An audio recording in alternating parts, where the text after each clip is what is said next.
Hello students, welcome to Magnet Brains. This is Shubha Kaushik और मैं लेकर आई हूं आप सबके लिए क्लास 9 कंप्यूटर एप्लीकेशंस। जैसे कि आप सब जानते हैं, कोड 165 उसका बहुत ही धमाकेदार चैप्टर चल रहा है।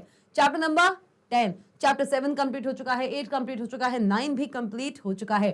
चैप्टर नंबर 10 जिसका नाम है स्प्रेडशीट टूल कैल्क का पार्ट 1। कैल्क सॉफ्टवेयर अपने आप में ही इतना बड़ा सॉफ्टवेयर है वो कि उसको दो पार्ट्स में डिवाइड करना पड़ गया क्लास 9 कंप्यूटर एप्लीकेशंस के अंदर।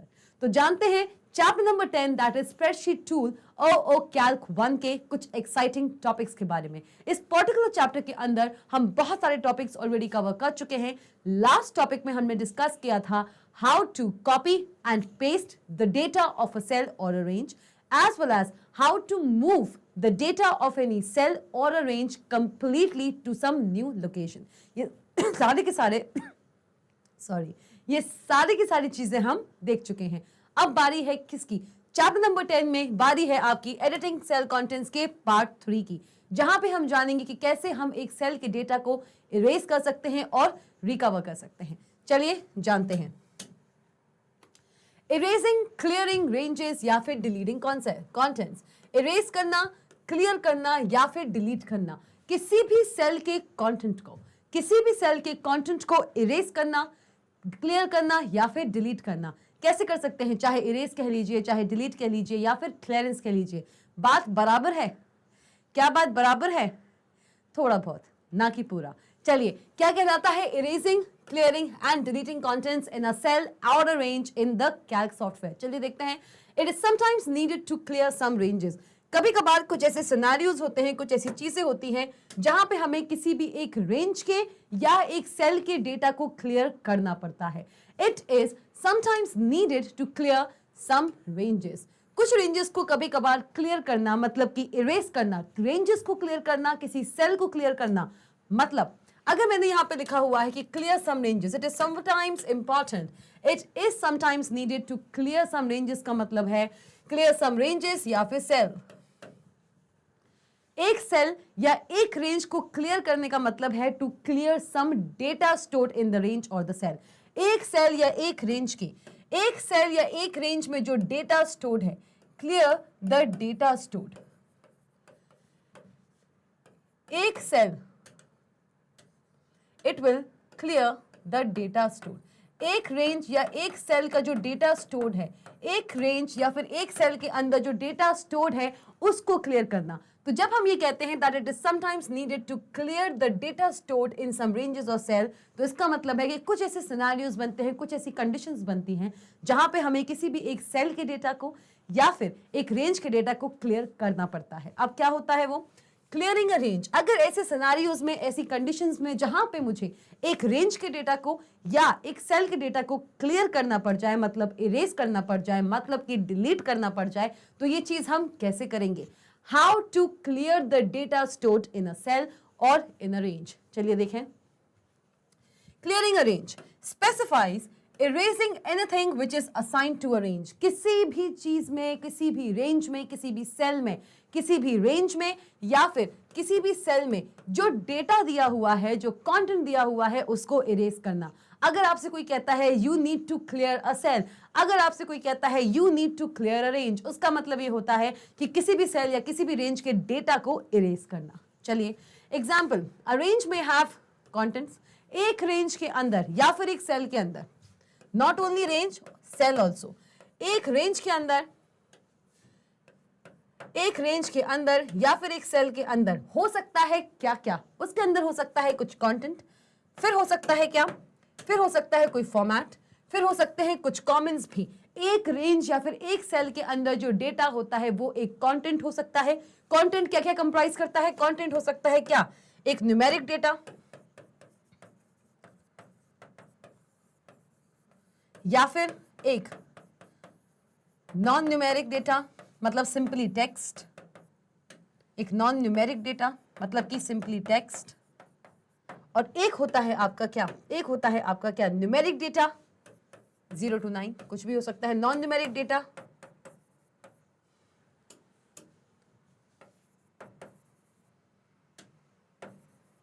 या फिर या हो सकता है आपका क्या? या हो सकता है आपका अल्फा न्यूमेरिक। क्या हो सकता है? अल्फा न्यूमेरिक, मतलब कि combination of 0 to 9 and A to Z and symbols. बहुत सारे सिंबल्स का, बहुत सारे डेटा का, बहुत सारे न्यूमेरिक का, बहुत सारे न्यूमरल्स का, बहुत सारे अल्फाबेट्स का या बहुत सारे सिंबल्स का जो डेटा होता है एक सेल के अंदर, वो कहलाता है आपका एक अल्फा न्यूमेरिक डेटा। तो चाहे कोई एक न्यूमेरिक डेटा हो, चाहे वो आपका एक नॉन न्यूमेरिक डेटा या हो आपका एक अल्फा न्यूमेरिक डेटा, ये तीनों ही कैटेगरीज कहलाती हैं एक डेटा के, एक सेल के अंदर स्टोर्ड एक कंटेंट या फिर एक रेंज के अंदर स्टोर्ड एक कंटेंट।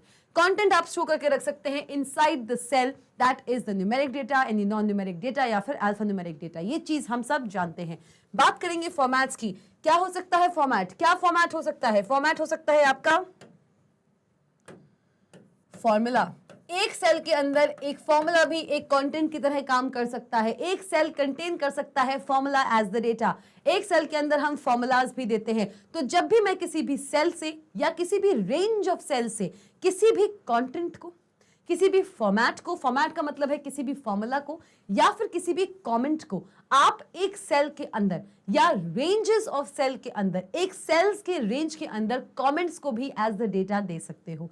सो अगर आप किसी भी कंटेंट को, किसी भी कमेंट को या फिर किसी भी फॉर्मेट को इरेज करना चाहते हैं तो आप यूज करते हैं clearing a range. A range of cell में have contents, formats, comments, you may clear all of them. आप सारी की सारी ये चीजें हैं जो जितने भी ये कंटेंट है, फॉर्मेट्स हैं, कमेंट्स हैं, चाहे कंटेंट हो, चाहे फॉर्मेट हो या हो आपका कमेंट, ये तीनों ही चीजें एक सेल के अंदर या एक रेंज के अंदर एक डेटा की तरह काम करती हैं। आप इन तीनों चीजों को इरेज कर सकते हो, क्लियर कर सकते हो। क्या कर सकते हो भाई? इन तीनों ही चीजों को आप इरेज कर सकते हो। You can erase all of these three things which act as the data stored in a cell और इन द रेंज। चलिए बात करते हैं कैसे होता है ये। Note, when you clear contents of a range, only the contents get erased. जब भी किसी रेंज के कंटेंट को आप इरेज करते हो, मतलब कि क्लियर करते हो, मतलब कि डिलीट करते हो, किसी भी सेल के अंदर स्टोर्ड डेटा को, किसी भी सेल के किसी भी रेंज के अंदर स्टोर्ड डेटा को अगर आप इरेज करते हैं, डिलीट करते हैं, क्लियर करते हैं, तो सिर्फ और सिर्फ वो कंटेंट, सिर्फ और सिर्फ वो डेटा ही इरेज होता है। सेल इरेज नहीं हो जाता है फ्रॉम द वर्कशीट। सिर्फ उस सेल के अंदर जो स्टोर्ड डेटा है उसको ही हम इरेज करते हैं, उस सेल को हम इरेज नहीं करते हैं। So when you clear contents of a range, only the contents get erase. सिर्फ और सिर्फ कंटेंट्स ही इरेज होते हैं, सिर्फ और सिर्फ कंटेंट्स ही इरेज होते हैं। Only the contents get erased. चलिए भैया, बहुत अच्छी बात है ये तो मैम, ये तो बहुत ही अच्छी बात है। अगर केवल कंटेंट इरेज हो रहे हैं, हमारा सेल तो बच रहा है। चलिए ठीक है। Comments formats remain intact. मतलब सिर्फ इतना सा है कि जब भी किसी सेल में कोई स्टोर्ड डेटा है, अगर आप उसको इरेज करते हो तो उसमें जो कंटेंट दिया हुआ है, मतलब combination of numerals, alphabets and symbols, सिर्फ और सिर्फ वही इरेज होता है। अगर आपने अपने सेल के अंदर कोई कमेंट दिया हुआ है या दिया हुआ है फॉर्मेट, वो इंटैक्ट रहते हैं, वो इरेज नहीं होते हैं।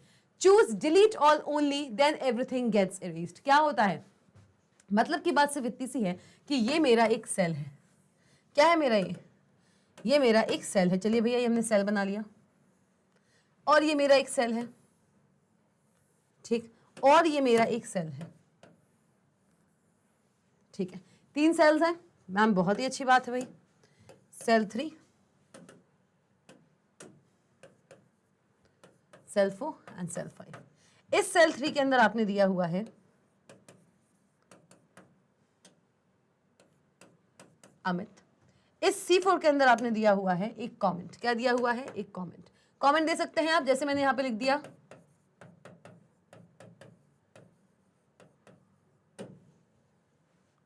क्या दे सकते हैं? यहां पे दे सकते हैं बिल्कुल, और फॉर्मेट भी दे सकते हो।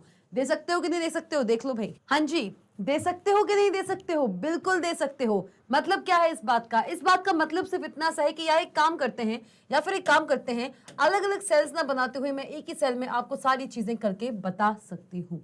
चलिए, कि मतलब कि जब भी हमें किसी भी सेल में स्टोर्ड डेटा को जब हमें किसी भी सेल में स्टोर डेटा को अगर इरेज करना है तो उस सेल के अंदर जो कंटेंट दिया हुआ है, जो नंबर दिए हुए हैं, अल्फाबेट्स दिए हुए हैं, सिंबल्स दिए हुए हैं, सिर्फ वही इरेज होता है। उस पर्टिकुलर सेल में अगर कोई कमेंट इंसर्टेड है या फिर उस पर्टिकुलर सेल में जो स्टोर डेटा है उसका कोई पहले से प्री डिफाइंड फॉर्मेट सेट है, वो कमेंट और वो फॉर्मेट इरेज नहीं होगा। कैसे देखते हैं, जैसे कि अगर ये सेल है हमारा C3, क्या है ये है हमारा सेल C3। इस C3 के अंदर मैंने दिया है क्या, इस C3 के अंदर मैंने दिया है एक डेटा। चलिए डेटा दे देते हैं, वेलकम टू MB। ये मेरा एक डेटा है, दिस इज माय डेटा जो मैंने सेल C3 के अंदर दिया हुआ है। अब मैं इस पर्टिकुलर सेल पे दे सकती हूं एक कमेंट। एक सेल को कमेंट देने के लिए क्या तरीका होता है, अभी आपके कोर्स में ये चीज नहीं है लेकिन मैं आपको अभी बता देती हूं। किसी भी सेल में जो डेटा होता है वो तो हम देते ही देते हैं, कैसे इंसर्ट करते हैं किसी भी डेटा को, एडिटिंग कंटेंट्स इन सेल।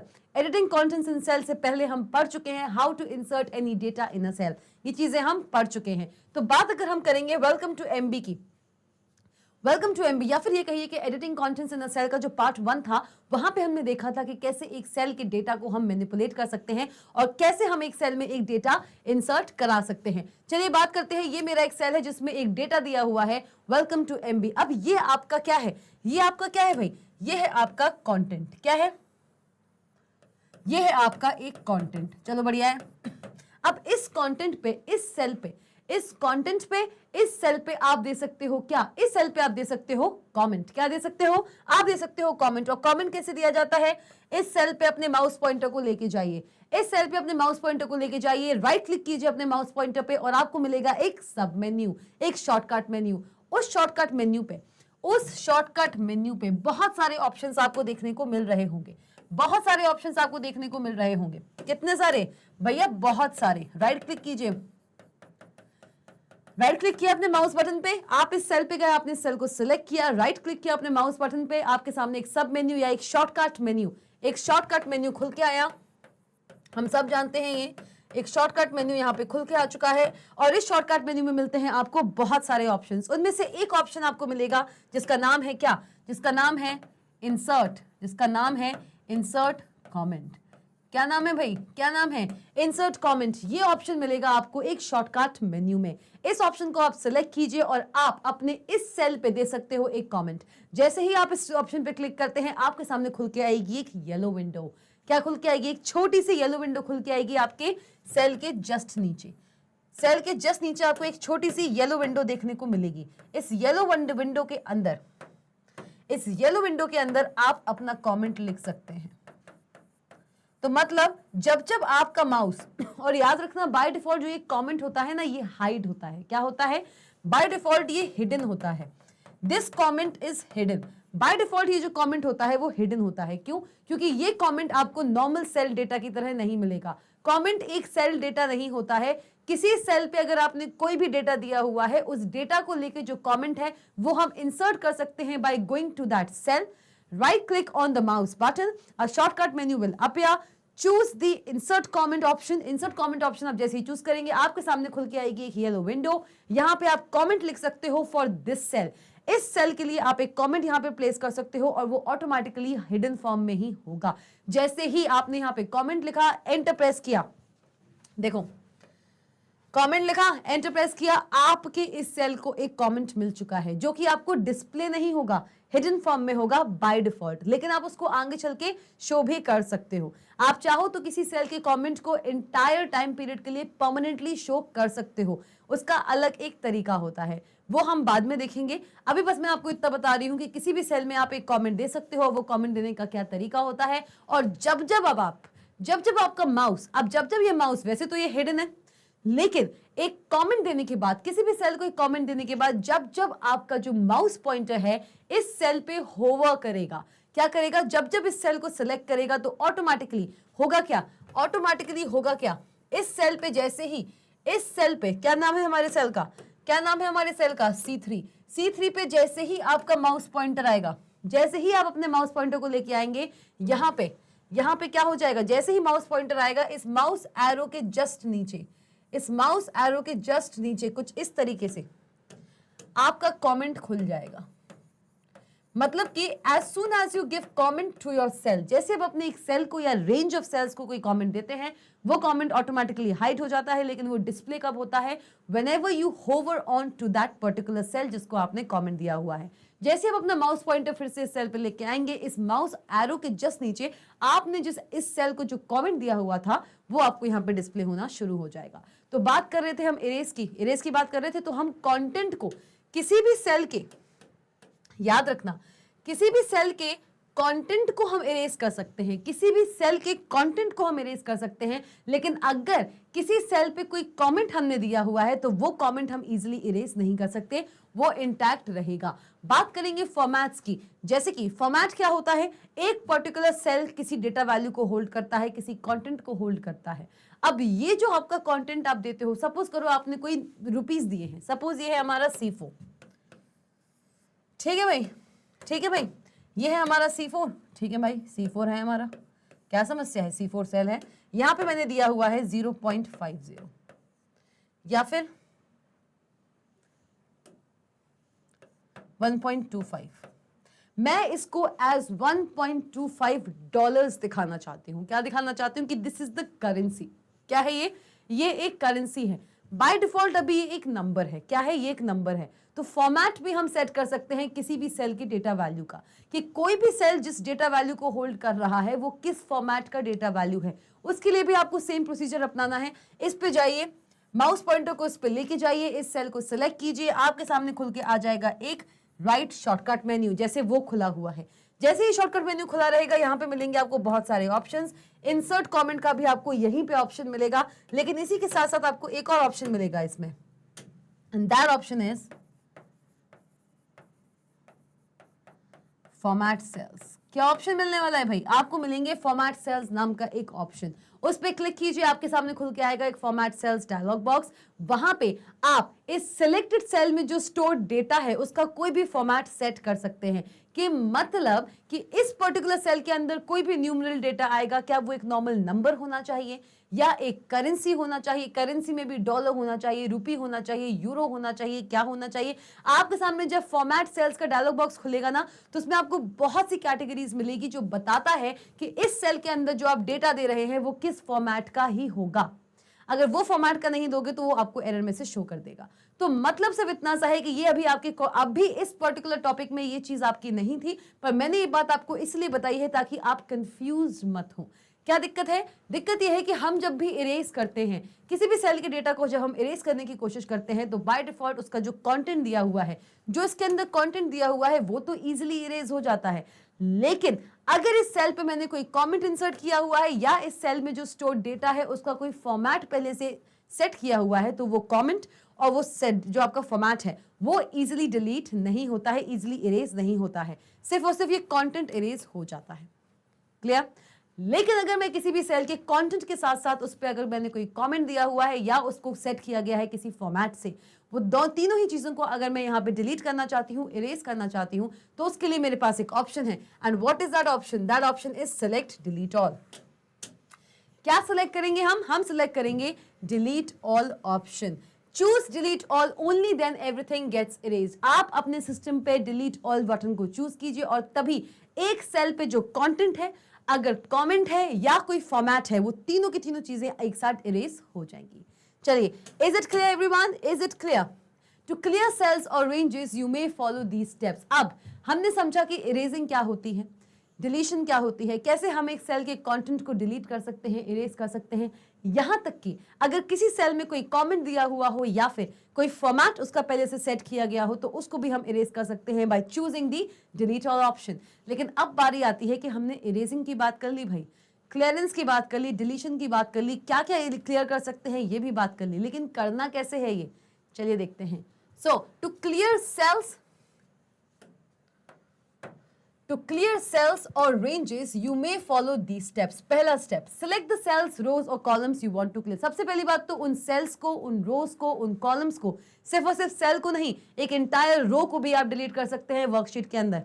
कितनी मैक्सिमम रोज होती है एक वर्कशीट के अंदर? Maximum rose in a worksheet कितनी है? जल्दी से कमेंट सेक्शन में बता दो भाई, जल्दी से, बार बार बता चुकी हूं, अगर आप पहले से मुझसे जुड़े हुए हैं आपको वो नंबर बिल्कुल इस तरीके से याद हो गया होगा ना कि वो आपके सबकॉन्शियस माइंड में जाके स्टोर हो चुका होगा। I am pretty sure, I am damn sure. जल्दी से बता दो, एक वर्कशीट में, हाँ जी जल्दी से, एक वर्कशीट में, एक टिपिकल वर्कशीट में कैल्क एप्लीकेशन सॉफ्टवेयर के अंदर कितनी नंबर ऑफ मैक्सिमम रोज होती हैं? कितनी होती है भाई? 65,536 एक वर्क फाइल में, सिंगल वर्क फाइल भाई, सिंगल वर्क फाइल कह लीजिए या फिर कह लीजिए वर्कशीट, क्योंकि वर्कशीट एक सिंगल वर्क फाइल ही तो कहलाती है भाई। और क्या कुछ कहलाती है क्या? और कुछ कहलाती है, हाँ या ना? एक वर्कशीट होती है एक single file in the entire workbook. एक वर्कबुक का एक सिंगल फाइल होता है एक वर्कशीट। चलिए, तो मैक्सिमम रोज कितनी होती है एक वर्कशीट के अंदर? 65,536। और मैक्सिमम कॉलम कितना मिलेगा आपको एक वर्कशीट के अंदर? जी हाँ, बिल्कुल, लाउड चेयर, 1024 कॉलम्स। तो मतलब कि इतनी रोज में से अगर मैं एक आध रो कम कर दूं तो क्या कोई फर्क पड़ेगा? नहीं पड़ेगा ना। जी हाँ, तो आप क्लियर कर सकते हैं सेल्स को, रेंजेस को, चलो कर सकते हैं, सेल्स को क्लियर कर सकते हैं, रोज को क्लियर कर सकते हैं, यहां तक कि कॉलम्स को भी क्लियर कर सकते हो। आप इंटायर रो को क्लियर कर सकते हो, आप इंटायर कॉलम को क्लियर कर सकते हो। अब क्लियर की बात आ रही है, डिलीशन की बात नहीं आ रही है। क्लियर करना और डिलीट करना अंतर है। किसी भी रो के डेटा को क्लियर करने का मतलब है कि उस रो में जितनी भी सेल्स हैं, कितनी सेल होंगी एक इंटायर रो में? 1024 सेल्स। ऑफ कोर्स कितनी होंगी? 1024 सेल्स ही तो होंगी एक रो पे। हर एक कॉलम पे उसका एक सेल होगा इंटरसेक्शन है, तो 1024 सेल होगा एक रो पे होगा। तो आप उस 1024 सेल्स के डेटा को डिलीट कर सकते हो, इरेज कर सकते हो। लेकिन अगर डिलीशन की बात आती है, किसकी बात आती है? डिलीशन की। तो डिलीशन का मतलब होता है कि आप इंटायर रो को ही उस पूरी वर्कशीट से हटा रहे हो। मतलब कि आप उन 1024 सेलों को उस पूरी वर्कशीट से डिलीट कर रहे हो, दैट इज डिलीशन। तो क्लियरेंस में और डिलीशन में ये अंतर होता है। चलिए, so select the cells, rows and columns you want to clear. वो सेल्स, वो रोज, वो कॉलम्स जिनको आप क्लियर करना चाहते हो, तो उनको पहले आप सिलेक्ट करो। सबसे पहला स्टेप तो यही आता है, चाहे इंसर्शन हो चाहे डिलीशन हो। आप सबसे पहले उस सेल को या उस रेंज ऑफ सेल्स को या किसी रो को या किसी कॉलम को सबसे पहले सिलेक्ट ही तो करोगे जिसपे हमें कुछ काम करना है। हमने कर लिया भाई, चलो अब जाइए एडिट मेन्यू पे। किस पे जाना है भाई? एडिट मेन्यू पे। चलो एडिट मेन्यू पे भैया हम चले गए। पॉइंट टू डिलीट कंटेंट्स, किस पे जाएंगे फिर? एडिट मेन्यू में आपको मिलेगा डिलीट कंटेंट्स। क्या मिलेगा भाई? एडिट मेन्यू पे आपको मिलेगा डिलीट कंटेंट्स, उस पे पॉइंट कीजिए and then click one of the 8 options of delete contents dialog. आपके सामने खुल के आएगा एक डिलीट कंटेंट्स डायलॉग बॉक्स। देखो खुल गया कि नहीं खुल गया? बहुत टाइम बाद खुला है, बहुत टाइम बाद हमको एक ऐसा मेन्यू बार मिला है जहां पे मेन्यू आइटम मिला है जो एक डायलॉग बॉक्स में कंक्लूड हो रहा है। मैं आप सबको बताती आई हूं कि एक मेन्यू आइटम जब भी आ जाता है, चाहे वो एडिट हो, डिलीट हो, एडिट हो, फॉर्मेट हो, व्यू हो, फाइल हो, इंसर्ट हो, कोई भी आपका मेन्यू आइटम हो, ultimately maximum number of cases में वो अंत में एक डायलॉग बॉक्स में ही रिजल्ट होता है। तो एडिट पे हम गए, डिलीट कंटेंट पे हम गए और डिलीट कंटेंट पे हमने जैसे ही क्लिक किया हमारे सामने खुल के आया क्या? क्या खुल के आया? हमारे सामने खुल के आया एक डिलीट कंटेंट। क्या भाई? क्या खुल के आ गया? बहुत दिन बाद आया है पर चलिए आया तो डायलॉग बॉक्स। जी हाँ, जैसे ही आप एडिट मेन्यू पे जाते हैं, डिलीट कंटेंट पे जाते हैं, आपके सामने खुल के आता है एक डिलीट कंटेंट डायलॉग बॉक्स जहां पे मिलते हैं आपको बहुत सारे ऑप्शंस। 8 ऑप्शंस मिलते हैं। उन 8 के 8 ऑप्शंस में से आप किसी भी ऑप्शन को सेलेक्ट कर सकते हो और डिलीट कर सकते हो द सिलेक्टेड सेल, रो और columns and the range to. चलिए कौन कौन से आपको मिलते हैं? Delete all, text, numbers, date and time, formulas, notes, formats and objects. क्या है ये? 8 ऑप्शंस हैं जो आपको मिलते हैं डिलीट कंटेंट्स डायलॉग बॉक्स में। आप एक सेल में क्या डिलीट करना चाहते हो? आप एक सेल, जिस सेल को आपने सिलेक्ट करके रखा है, जिस रो को आपने सिलेक्ट करके रखा है, जिस कॉलम को आपने सिलेक्ट करके रखा है या फिर जिस रेंज को आपने सेलेक्ट करके रखा है, उन पूरी के पूरी चीजों में से आप किस चीज को डिलीट करना चाहते हो? उसके अंदर स्टोर्ड कंटेंट को या उसके अंदर स्टोर्ड किसी कमेंट को या उसके फॉर्मेट को? क्या क्या ऑप्शन हैं? डिलीट कंटेंट्स डायलॉग बॉक्स में आपको मिलेंगे ये 8 के 8 ऑप्शंस। आप डिलीट ऑल पे अगर क्लिक करेंगे, अगर आपने डिलीट ऑल पे क्लिक किया तो इस सिलेक्टेड सेल या सिलेक्टेड रो या सिलेक्टेड कॉलम में अगर कुछ भी दिया हुआ हो, कंटेंट दिया हुआ हो, कमेंट दिया हो, फॉर्मेट दिया हुआ हो, बाय डिफॉल्ट वो सब के सब एक साथ डिलीट हो जाएंगे, पहली चीज। ठीक है, और बाकी का क्या डिलीट होगा बताओ, आप बताओगे और क्या डिलीट हो सकता है, क्या डिलीट हो सकता है? हाँ जी, चलिए, टेक्स्ट डिलीट हो सकता है। अगर मैं किसी भी सेल के, अगर मैं किसी भी सेल में जो स्टोर्ड डेटा है, जो स्टोर्ड उसका कंटेंट है, अगर मेरे किसी भी सेल में जो स्टोर्ड कंटेंट है, मेरे सेल में डिलीट ऑल किया तो सब कुछ डिलीट हो गया, डिलीट ऑल किया तो क्या हुआ, सब कुछ डिलीट हो गया। तो ये बता दो टेक्स्ट कैसे होगा, जल्दी बताओ, जल्दी से बता दो, बताओ जल्दी से, जल्दी से। हाँ जी, तो क्या क्या ऑप्शंस हमको मिलते हैं डिलीट कंटेंट्स डायलॉग बॉक्स में, ये सारी चीजें हम देख चुके हैं, ये सारी चीजें बड़े ही धमाकेदार तरीके से हम देख चुके हैं। एडिट मेन्यू पे जाइए, एडिट मेन्यू पे जाने के बाद चूज कीजिए डिलीट कंटेंट्स। क्या चूज करना है? एडिट मेन्यू पे जाइए और चूज कीजिए डिलीट कंटेंट्स। आपके सामने खुल के आएगा एक डिलीट कंटेंट डायलॉग बॉक्स। आप सब जानते हैं भाई, शुरू से कहती आ रही हूं मैं, जब भी आता है किसी मेन्यू आइटम का नाम, जी हाँ, चाहे आपका फाइल हो, फॉर्मेट हो, व्यू हो, इंसर्ट हो, या फिर आपका कोई भी मेन्यू आइटम हो, किसी भी मेन्यू आइटम को जब आप देखते हैं तो अल्टीमेटली 100 में से 98 केसेस में आपके सामने खुलता है एक डायलॉग बॉक्स। तो वो यहाँ पे हो चुका है कि नहीं हो चुका है? जल्दी से कमेंट सेक्शन में बता दो भैया, जल्दी से। जी हाँ, आपके सामने खुल के आया है डिलीट कंटेंट्स डायलॉग बॉक्स। इस डिलीट कंटेंट्स डायलॉग बॉक्स में आपको मिलेंगे बहुत सारे ऑप्शंस, बहुत सारे डिलीटिंग ऑप्शंस। क्या क्या ऑप्शंस हैं वो? डिलीट ऑल, सारे के सारे किसी भी सेल के कंटेंट को, उसमें अगर कोई कमेंट दिया हुआ है वो, उसका फॉर्मेट, एवरीथिंग, जो भी एक सेल पे एक्टिविटी हुई है वो सारी की सारी एक्टिविटी अगर आप डिलीट करना चाहते हैं तो आप चूज करेंगे डिलीट कंटेंट्स डायलॉग बॉक्स के अंदर डिलीट ऑल ऑप्शन। फिर आता है आपका टेक्स्ट, अगर आप सिर्फ एक टेक्स्ट डिलीट करना चाहते हो, नंबर्स, अगर नंबर्स दिए हुए हैं सिर्फ उसको डिलीट करना चाहते हो, डेट एंड टाइम, अगर आपके सेल में है एक date and time data value, अगर आप उसको डिलीट करना चाहते हो तो आप इसको सेलेक्ट करेंगे। फॉर्मूलाज, अगर आपके सेल में एक फॉर्मूला दिया हुआ है एज द डेटा वैल्यू, वो डिलीट होगा।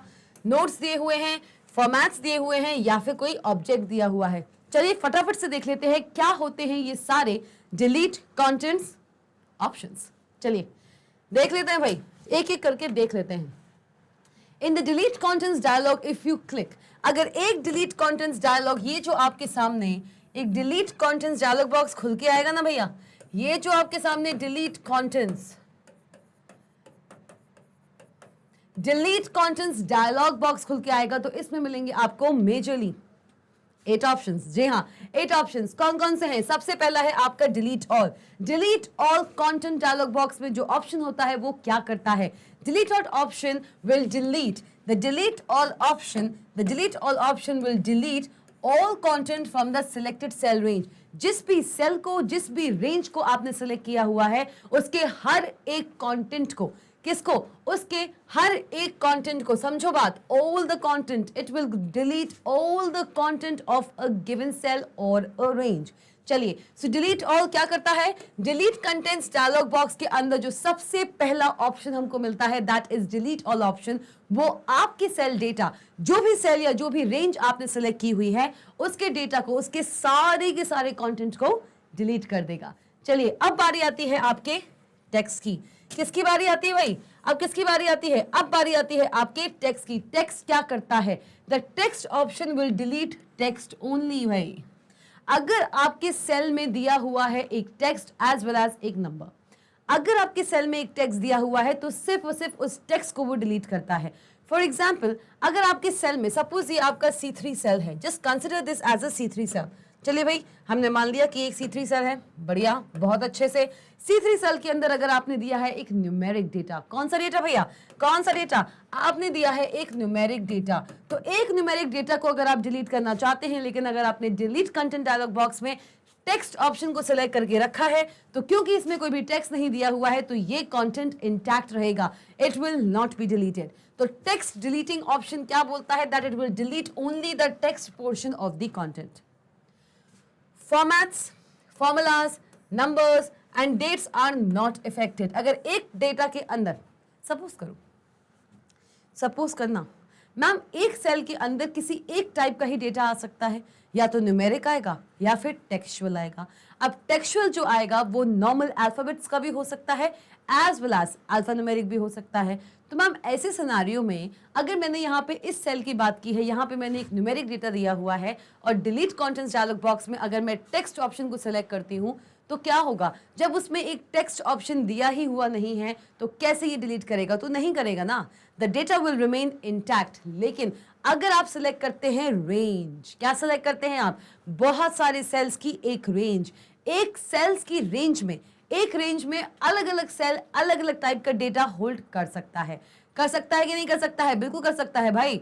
कुछ सेल्स होंगी एक रेंज के अंदर जो एक न्यूमेरिक डेटा रखते होंगे, कुछ सेल्स होंगी जो कि एक अल्फा न्यूमेरिक डेटा रखती होंगी जो कि बिलोंग करेंगी टू द सेम रेंज। तो इस सिनेरियो में क्या होगा, इस सिनेरियो में जब आप एक रेंज पे डिलीशन कर रहे हो, किस पे डिलीशन कर रहे हो, एक रेंज पे अगर डिलीशन कर रहे हो और उस डिलीट कंटेंट डायलॉग बॉक्स के अंदर जाके अगर आप टेक्स्ट डिलीट ऑप्शन को सेलेक्ट करते हो तो एंटायर रेंज में से जिन जिन सेल के अंदर एक टेक्स्ट डेटा वैल्यू है उन सेल का टेक्स्ट डेटा वैल्यू डिलीट हो जाएगा और जिन जिन सेल्स में केवल न्यूमेरिक डेटा वैल्यू है वो एज इट इज ही रहेगा। ये चीज क्लियर हुई, ये चीज क्लियर हुई। तो जब आप टेक्स्ट यहाँ पे टेक्स्ट ऑप्शन को सेलेक्ट करते हैं तो सिर्फ और सिर्फ उन सेल्स, अगर एक रेंज की बात करें, उन सेल्स का डेटा यहाँ पे डिलीट होता है जिसमें एक टेक्स्ट था। अगर किसी सेल में भाई देख लीजिए भैया, यहाँ पे ध्यान से देख लीजिए, अगर किसी सेल में आपको मिलता है क्या, कोई फॉर्मेट, कोई फॉर्मूला, कोई नंबर या फिर कोई डेट और टाइम, तो वो अनइफेक्टेड रहेगा ऑफ कोर्स, क्योंकि हम टेक्स्ट डिलीट कर रहे हैं।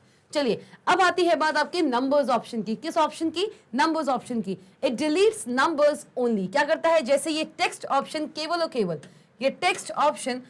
केवल टेक्स्ट को डिलीट करता है, similarly the numbers option inside the delete contents dialog box will delete only the numbers। ये सिर्फ और सिर्फ नंबर्स को ही डिलीट करेगा। It will delete the numbers only। formats and formulas remain unchanged। किसी भी सेल में जो डेटा है उसका क्या फॉर्मेट आपने सेट किया हुआ था कि मतलब किस टाइप का डेटा वो लेगा, वो फॉर्मेट, और अगर उस पर्टिकुलर सेल में कोई फॉर्मूला भी दिया हुआ था एक रेंज में तो वो सारे के सारे इंटैक्ट रहेंगे। एक टेक्स्ट भी अगर किसी डेटा में दिया हुआ है, किसी सेल में दिया हुआ है एक टेक्सचुअल डेटा, तो वो भी एज इट इज रहेगा। सिर्फ एक रेंज के अंदर उन सेल्स का डेटा डिलीट होगा जिसमें जिस सेल के अंदर जो डेटा वैल्यू थी वो एक नंबर था। क्या था, एक नंबर था। So it deletes the numbers only. Formats, it deletes the numbers only। It deletes the numbers only।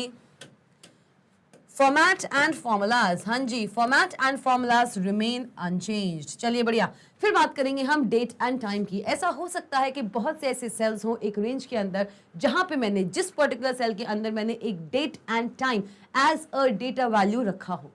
एक सेल के अंदर आप किसी डेट को और उसके टाइम को एज अ डेटा वैल्यू रख सकते हो। तो डेट एंड टाइम क्या करेगा, obviously it will delete the date and time values. एक रेंज के अंदर वो सेल्स जो कंटेन करते हैं किसी डेट एंड टाइम को, उन डेटा वैल्यूज को डिलीट किया जाएगा using this date and time option inside the delete contents dialog box. चलिए ठीक है, so it will delete the date and time values. Formats, अब देख लीजिए भाई, फिर से देख लीजिए, फॉर्मेट्स हो या टेक्स्ट हो या नंबर्स हो या हो आपके फॉर्मूलाज, सब के सब अनचेंज्ड रहेंगे, वैसे कि वैसे इंटैक्ट रहेंगे वो। चलिए ये चीज क्लियर हुई है, जल्दी से कमेंट सेक्शन में बता दीजिए, बड़ा ही इंटरेस्टिंग था।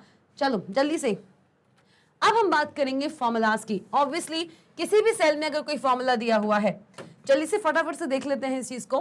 किसी भी सेल में अगर फॉर्मूला दिया हुआ है तो सिर्फ और सिर्फ वो डिलीट होगा। अगर किसी अदर सेल्स में टेक्स्ट दिया हुआ है, नंबर्स दिए हुए हैं, formats, dates and time and other things, तो वो क्या होंगी हमारी, वो रहेंगी आपकी अनचेंज्ड। क्या रहेंगी, text, numbers, formats, date and time will remain unchanged. चलिए बात करते हैं अब नोट्स की। किसकी बात करते हैं, हम बात करेंगे अब नोट्स की। नोट क्या होता है, it will delete the notes added to the cells. एक सेल को आप बहुत सारे नोट्स ऐड कर सकते हो। You can add multiple notes in a cell. एक सेल के अंदर आप मल्टीपल नोट्स को ऐड कर सकते हो। सो if you want to delete a note which is added to a cell, this formula will only delete the notes added to cells। all other elements remain unchanged। जितने भी आपके other elements हैं वो unchanged रहेंगे। फिर बात करेंगे हम फॉर्मेट्स की। किसकी बात करने वाले हैं भाई? हम बात करने वाले हैं फॉर्मेट की। ये क्या करता है? ये किसी भी सेल में मैंने कोई भी फॉर्मेट एट्रीब्यूट अगर लगाया है, फॉर्मेट क्या होता है मैं आपको ऑलरेडी बता चुकी हूं, फिर से एक बार बता देते हैं। फॉर्मेट क्या होता है?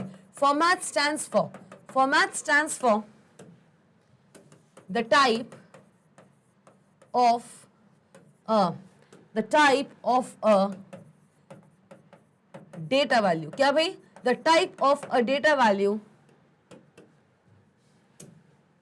that a cell will, किस टाइप की डेटा वैल्यू एक सेल होल्ड करेगा? क्या भाई? किस टाइप की डेटा वैल्यू एक सेल होल्ड करेगा वो बताता है आपका फॉर्मेट। क्या बताता है? फॉर्मेट की एक पर्टिकुलर सेल में मैंने लगा दिया है एक कॉन्स्ट्रेंट, एक रेस्ट्रिक्शन लगा दी है कि भैया हमारा सेल C3 है यार, हमारा सेल C3 है। आप कहोगे कि मैम C3 सेल बड़ा पसंद आ रहा है आपको, क्या करूं, हैबिट हो गई है C3 सेल की। चलिए C3 सेल है, C3 सेल के अंदर C3 सेल के अंदर हम सिर्फ और सिर्फ एक नंबर ही दे सकते हैं। चलो समझ लिया हमने।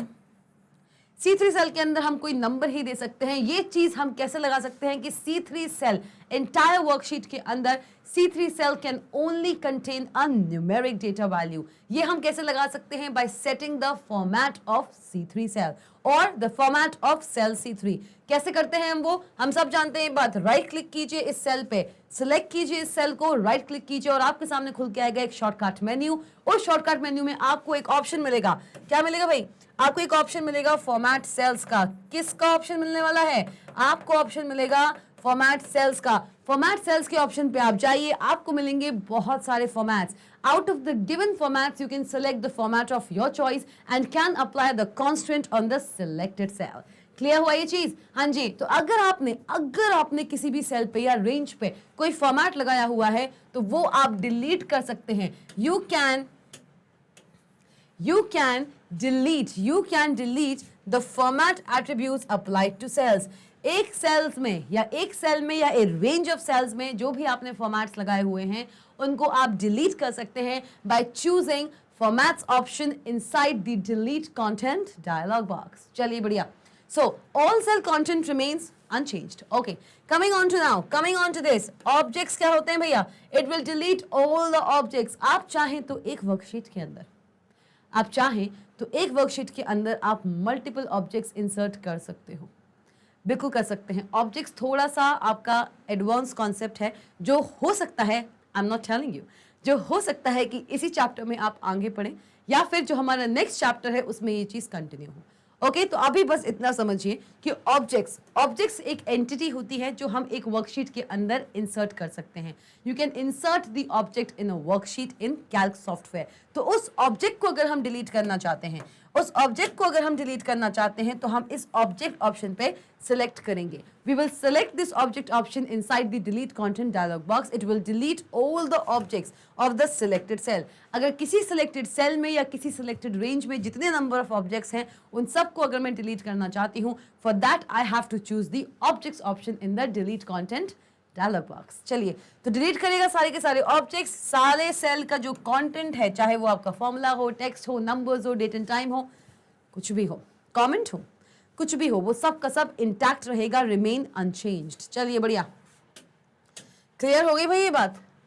हाँ जी बिल्कुल क्लियर हो चुकी है। तो देखते हैं, you can also select delete contents option from the shortcut menu. अब भैया अगर डिलीट कॉन्टेंट्स का option, delete contents dialog box खोलने के लिए मुझे एडिट पे जाके, डिलीट कॉन्टेंट ऑप्शन पे जाके या एडिट पे जाके, डिलीट ऑप्शन कमांड पे जाके अगर मुझे डिलीट कॉन्टेंट, एडिट पे जाके, डिलीट कमांड ऑप्शन पे जाके अगर मुझे डिलीट कंटेंट डायलॉग बॉक्स मिल रहा है तो हम सब जानते हैं कि किसी भी डायलॉग बॉक्स तक पहुंचने का अगर एक लॉन्गर मेथड है ना तो एक शॉर्टकट मेथड भी है। एक शॉर्टकट मेथड भी मिलता है मुझे किसी भी डायलॉग बॉक्स को खोलने के लिए। तो डिलीट कंटेंट डायलॉग बॉक्स को खोलने के लिए, हाँ जी, डिलीट कंटेंट्स ऑप्शन, जो आपका डिलीट कंटेंट्स डायलॉग बॉक्स है, आपको अगर डिलीट कंटेंट्स डायलॉग बॉक्स खोलना है तो डिलीट कंटेंट्स ऑप्शन मिलेगा आपको। कहाँ मिलने वाला है भाई? कहाँ मिलेगा वो डिलीट कंटेंट्स डायलॉग बॉक्स का ऑप्शन? आपको कहाँ मिलने वाला है?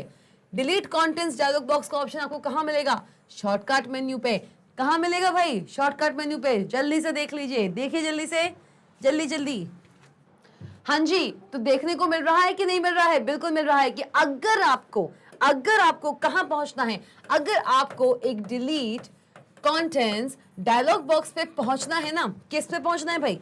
डिलीट कंटेंट डायलॉग बॉक्स पे अगर पहुंचना है तो उसके बहुत से मेथड है। पहला लॉन्गर मेथड आता है, एडिट मेन्यू पे जाके डिलीट कंटेंट ऑप्शन पे जाके और सेलेक्ट कीजिए आप डिलीट कंटेंट ऑप्शन, और आपके सामने ओपन हो जाएगा डिलीट कंटेंट का डायलॉग बॉक्स। लेकिन अगर किसी चीज को पाने के लिए, स्पेशली अगर एक सॉफ्टवेयर की बात करें, अगर मैं किसी भी डायलॉग बॉक्स को जब ओपन करती हूं तो पहला हमको पता होता है कि एक मेन्यू आइटम आता है, और जहां मेन्यू आइटम आता है मेजॉरिटी ऑफ केसेस में खुलता है एक डायलॉग बॉक्स। ये बात हम जानते हैं। लेकिन आज मैं आपको एक बात और बता रही हूं, बिल्कुल ध्यान से सुनो। किसी भी डायलॉग बॉक्स को ओपन करने के लिए हमारे पास होता है एक मेन्यू आइटम, और मैंने आपको बताया था कि किसी भी मेन्यू आइटम की जब भी बात होती है 100 में से 98 केसेस में हम उस डायलॉग बॉक्स को ओपन कर देते हैं। लेकिन अगर हम बात करें कि एक डायलॉग बॉक्स को हमें ओपन करना है, अगर एक डायलॉग बॉक्स को मुझे ओपन करना है तो उसका अगर एक लॉन्गर मेथड है तो उसका एक शॉर्टकट मेथड भी होगा। क्या होगा? एक शॉर्टकट मेथड भी होगा। कैसे होगा? Delete content dialog box, delete content dialog box आप स्टैंडर्ड टूल बार पे भी पा सकते हो। तो क्या समझे भाई, जब भी एक डायलॉग बॉक्स की बात आ जाती है, किसकी बात आ जाती है? एक डायलॉग बॉक्स की बात आ जाती है। याद रखो, इसका मोटा मोटा सार ये निकलता है, जब भी एक डायलॉग बॉक्स की बात आती है, किसकी बात आती है?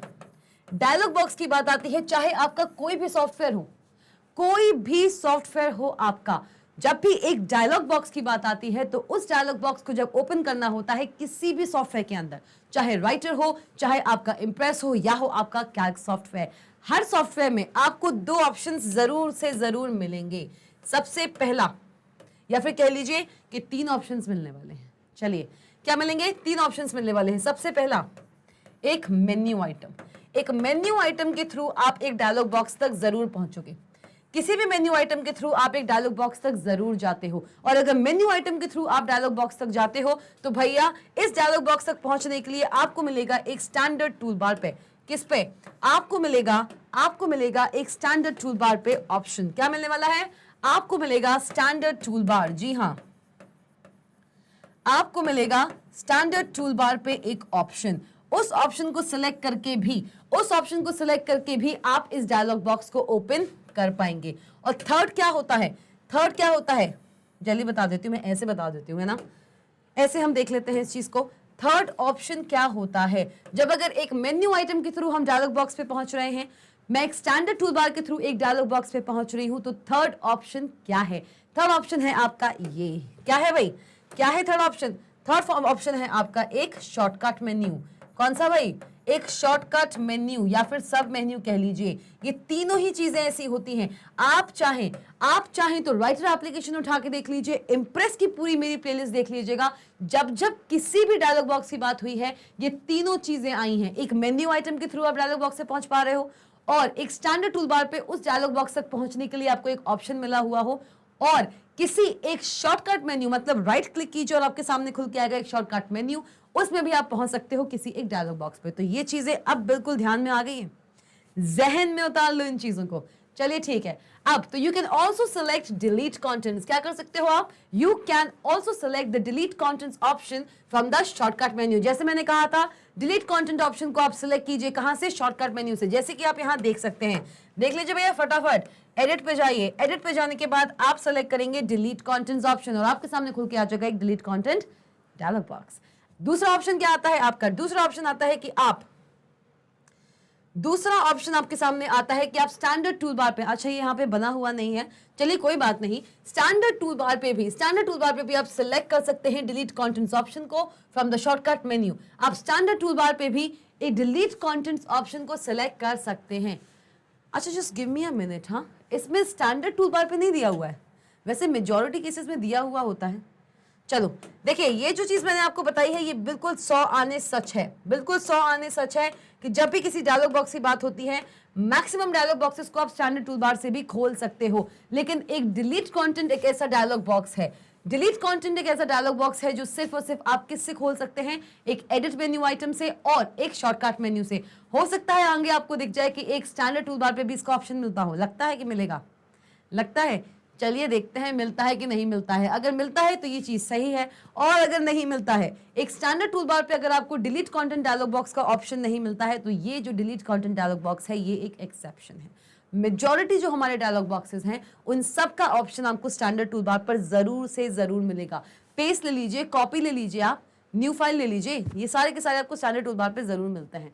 चलिए ओपन ले लीजिए, ओपन का भी ऑप्शन आपको मिलता है। आपके सामने भी ओपन डायलॉग बॉक्स खुल के आता है जहां से आप किसी भी फाइल को ओपन करते हो, डायलॉग बॉक्स खुल के आता है, उसका एक ऑप्शन आपको स्टैंडर्ड टूल बार पे भी मिलता है। तो देखते हैं कि इसका स्टैंडर्ड टूल बार है कि नहीं। अभी ये देखिए, अभी ये देखिए कि आपको मिलेगा डिलीट कंटेंट ऑप्शन। कहां पे आपको मिलने वाला है? एक डिलीट कंटेंट ऑप्शन आपको मिलेगा, एक delete content option on the shortcut menu. किस मेन्यू पे भैया? एक शॉर्टकट मेन्यू पे, that comes by right clicking of the selected range. जिस रेंज को आपने सिलेक्ट किया हुआ है, जिस रेंज को या फिर जिस सेल को आपने सेलेक्ट किया हुआ है उस पे राइट क्लिक कीजिए। राइट क्लिक करने के बाद आपके सामने खुल के आएगा एक शॉर्टकट मेन्यू। क्या खुल के आएगा भाई? आपके सामने खुल के आएगा ये एक शॉर्टकट मेन्यू जहां पे आप क्या कर सकते हैं, जहां पे आप चूज कर सकते हैं डिलीट कंटेंट्स ऑप्शन को। और जैसे ही आप इसको चूज करते हैं आपके सामने खुल के आ जाएगा एक डिलीट कंटेंट डायलॉग बॉक्स। चलिए, so figure shows you the delete contents command and delete contents dialog. ये आपका एक डिलीट कंटेंट्स कमांड है। Delete content command via edit menu, delete content command via shortcut menu. और आपके सामने खुल के आया है क्या? आपके सामने खुल के आया है एक डिलीट कंटेंट, आपके सामने खुल के आया है एक डिलीट कंटेंट डायलॉग बॉक्स। देख लीजिए भाई, डिलीट कंटेंट डायलॉग बॉक्स खुल के आ गया। इस डिलीट कंटेंट डायलॉग बॉक्स में आप देख सकते हैं कि आठों के आठों जो ऑप्शंस थे वो सारे के सारे ऑप्शंस आपको यहां मिल चुके हैं। कौन कौन से हैं भैया?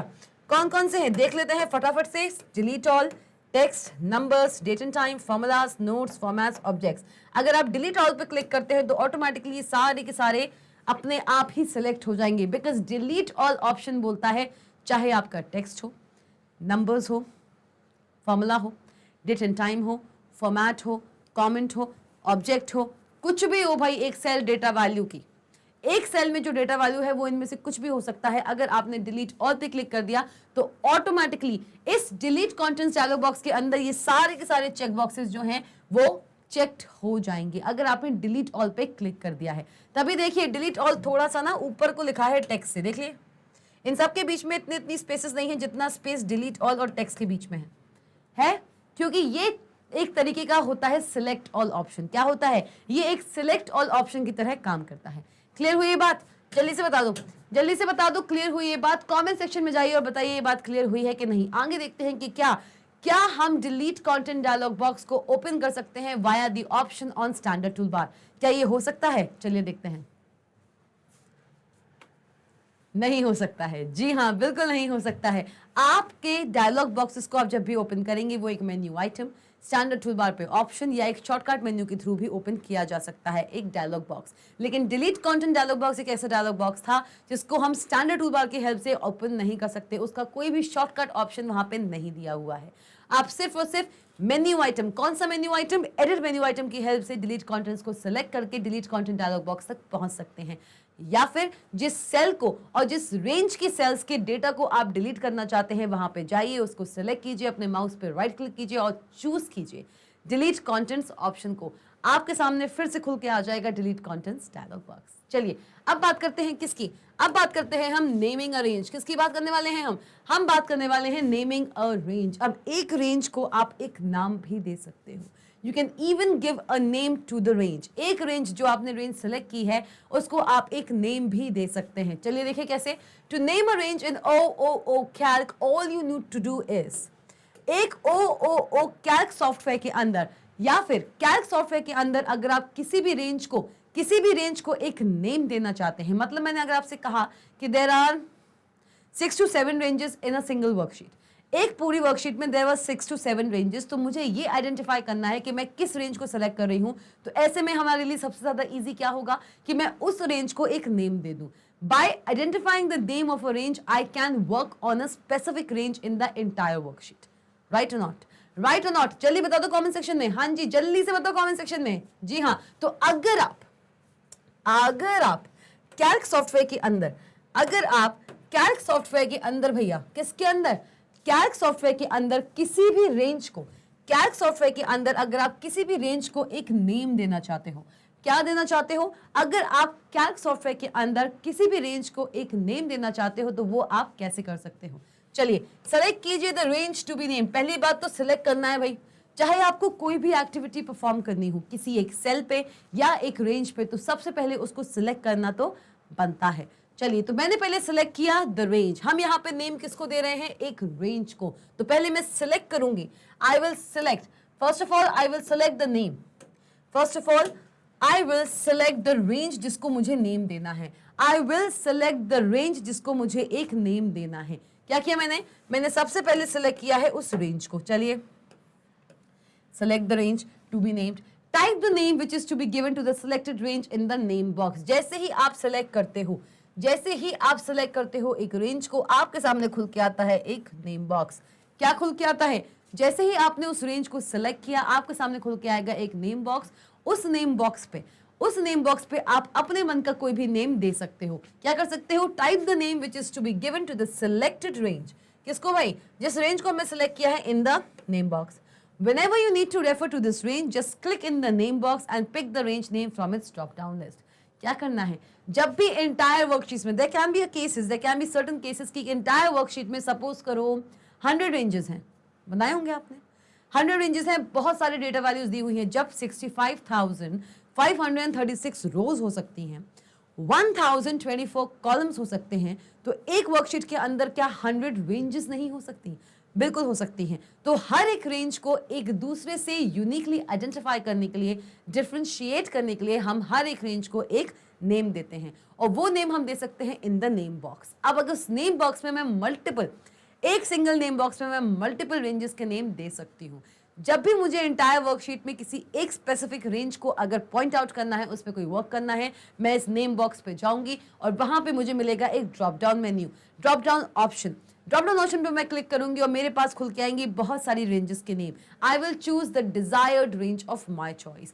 जिस रेंज पे मुझे काम करना है, जिस रेंज पे मुझे कोई भी ऑपरेशन परफॉर्म करना है, मैं उसका नेम चूज कर लूंगी और वो रेंज ऑटोमेटिकली सिलेक्टेड फॉर्म में मेरे सामने डिस्प्ले हो जाएगा। Whenever you need to refer to this range, किसी भी रेंज को जब भी आप किसी भी रेंज को रेफर करना चाहते हो, just click in the name box. जिस नेम बॉक्स के अंदर आपने रेंजेस को नेम दिए हुए हैं, उस नेम बॉक्स में आप क्लिक कीजिए and pick the range name from its drop down list. उसके पास होती है एक drop down list. Entire worksheet के अंदर जितनी नंबर भी आपकी रेंजेस हैं, मैंने आपको बताया, अगर सपोज कीजिए, let's just assume we have 100 ranges in a single worksheet, है कि नहीं है? बिल्कुल है भाई। एक वर्कशीट के अंदर अगर 100 रेंजेस हैं, तो 100 रेंजेस के अलग अलग नाम उस सिंगल नेम बॉक्स के अंदर एक ड्रॉप डाउन लिस्ट किसकी तरह भाई? किसकी तरह? एक ड्रॉप डाउन लिस्ट की तरह रिप्रेजेंट होने लग जाएगी। आप उस एंटायर लिस्ट में से अपने रेंज का नाम ढूंढ सकते हैं, उसको सिलेक्ट कर सकते हैं and you will jump directly to that range. Entire ranges में से आपको डायरेक्टली उस पर्टिकुलर रेंज पे जंप करा दिया जाएगा। Clear? Is this thing clear? हाँ जी। Alternatively you can create a name. देख लीजिए भाई, देख लीजिए, क्या है ये? क्या है ये? ये है आपका नेम बॉक्स। इसको हम नेम बॉक्स कहते हैं। क्या कहते हैं भैया? इसको हम नेम बॉक्स कहते हैं। और क्या कहते हैं इसको? क्या इसको सिर्फ हम नेम बॉक्स कहते हैं? जल्दी से बता दो, कमेंट सेक्शन में जाओ और मुझे बताओ, what is the name of this box? क्या नाम है? बिल्कुल फर्स्ट जो हमारी क्लास थी चैप्टर नंबर 10 की, उसमें मैंने आपको बताया था, I told you about the basic components of the Calc software window. उसमें मैंने आपको बताया था कि इस बार के से जस्ट एडजेसेंट जो आपको ये बॉक्स देखने को मिलता है, इसका क्या काम होता है, ये क्या रिप्रेजेंट करता है। जल्दी जाइए कमेंट सेक्शन में और मुझे कमेंट कीजिए कि इस बॉक्स का क्या नेम है। सिर्फ नेम बॉक्स ही नेम है या फिर और क्या नेम है? जल्दी से, I am seriously waiting here, right? चलिए, कोई बात नहीं, मैं यहाँ पे अज्यूम करती हूँ कि आपने बता दिया होगा। You people must have told की कमेंट सेक्शन में कि ये किस नाम का बॉक्स होता है। इस बॉक्स को आप क्या और कह सकते हो? इस बॉक्स को आप दो चीजें से बुला सकते हो। You can call this as two names. You can call this box with two names. सबसे पहला जो इसका नाम आता है वो होता है आपका सेल एड्रेस आइडेंटिफायर। क्या होता है इसका नाम? इसका नाम होता है सेल एड्रेस आइडेंटिफायर। जिस करंट सेल पे अभी आपका कर्सर है, जिस करंट सेल पे अभी आपका माउस है, उसका सेल एड्रेस। क्या मतलब? जिस करंट सेल पे, सपोज अगर इस सेल पे आपका अभी माउस है, ये सिलेक्टेड सेल है, द सिलेक्टेड सेल, जिस सेल को आपने अभी करंटली सिलेक्ट करके रखा है, उसका सेल एड्रेस, क्या उसका सेल एड्रेस इस पर्टिकुलर बॉक्स के अंदर रिप्रेजेंट होने लगता है। तो अगर मैं किसी भी सिलेक्टेड रेंज को कोई नेम देना चाहती हूं, वो नेम मैं इस पर्टिकुलर सेल में दे सकती हूं। क्या दे सकती हूं? इस पर्टिकुलर सेल में दे सकती हूं। अगर मैंने सपोज कीजिए, रेंजेस को हम कैसे लिखते हैं? रेंजेस को हम ऐसे लिखते हैं, कैसे? रेंज लिख दिया भाई, रेंज लिख दिया, और क्या लिखा? रेंज लिखा हमने, ठीक। इस तरीके से रिप्रेजेंट करते हैं हम किसी भी रेंज को, करते हैं कि नहीं करते हैं? हाँ जी मैम, बिल्कुल करते हैं। अगर मैंने लिख दिया C3, मैम फिर से C3 आ गया, चलिए क्या करें, E4 कर लीजिए या फिर E6 कर लीजिए। ये एक रेंज है, क्या है ये एक रेंज है। तो इसका मतलब क्या होता है? इसका मतलब क्या होता है भैया? आपने इस तरीके से लिख दिया है तो इसका मतलब क्या है? C3 से E6 तक, मतलब कि एंटायर वर्कशीट में है, एंटायर वर्कशीट में C, D एंड E, क्या है? C, D and E। चलिए मैम ठीक है, समझ में आ गया, इसको E5 कर देते हैं, ठीक। चलिए, इस एंटायर वर्कशीट में, किसमें भाई? किसमें भाई? इस एंटायर वर्कशीट में हमको मिलते हैं 3 ऑप्शंस या फिर 3 कॉलम्स। कौन से कॉलम्स भैया? C, D और E। C से लेके E तक जाना है। रेंज की बात हो रही है, किसकी बात हो रही है? रेंज की बात हो रही है यहाँ पे। तो C से लेके E कॉलम तक हमको जाना है, और कितनी रोज तक जाना है? 3rd रो से 5th रो तक। 3rd, 4th, 5th, कहां तक भैया? 3rd, 4th, 5th, मतलब कि ये दिख रहा है। तो कौन सी रेंज है? Which is the range of cells? कौन सी रेंज ऑफ सेल्स हैं? कौन सी रेंज ऑफ सेल्स हैं? ये सारे के सारे सेल्स देख सकते हो, ये सारे के सारे सेल्स। कितने सेल्स हैं भाई? 3 रोज 3 कॉलम, 9 सेल्स, मतलब कि total there are how many cells? Total there are 9 cells. कि मतलब कि अगर मैं एक रेंज की बात करती हूं जहां पे मैंने मेंशन किया हुआ है C3:E5, इसका मतलब होता है कि एक साथ आप इन 9 सेल्स को सिलेक्ट कर रहे हो। तो जब भी आप किसी रेंज को सिलेक्ट करते हो अपने एंटायर वर्कशीट में, तो इस एड्रेस बार पे, किस पे भाई? इस बार पे, जी हाँ देख लीजिए, इस बार पे लिख के आता है क्या? इस बार पे सिंपली ये लिख के आता है। क्या लिख के आता है पता आपको? क्या लिख के आता है इसमें? यही लिख के आता है C3 से E5 तक। आपने एक रेंज सेलेक्ट की, देख लो यहाँ, आपने एक रेंज सेलेक्ट की हुई है, ये एक सिलेक्टेड रेंज है। यहां पे आया होगा क्या? यहां पे आया होगा आपका, अगर इस पर्टिकुलर एग्जांपल की हम बात करते हैं, अगर इस पर्टिकुलर एग्जांपल की हम बात कर लें ना, अगर हम इस एक पर्टिकुलर एग्जांपल की बात कर लें, चलिए भैया देख लेते हैं। अगर इस पर्टिकुलर एग्जांपल की बात की तो इसकी रेंज आई होगी आपकी, इसकी रेंज आई होगी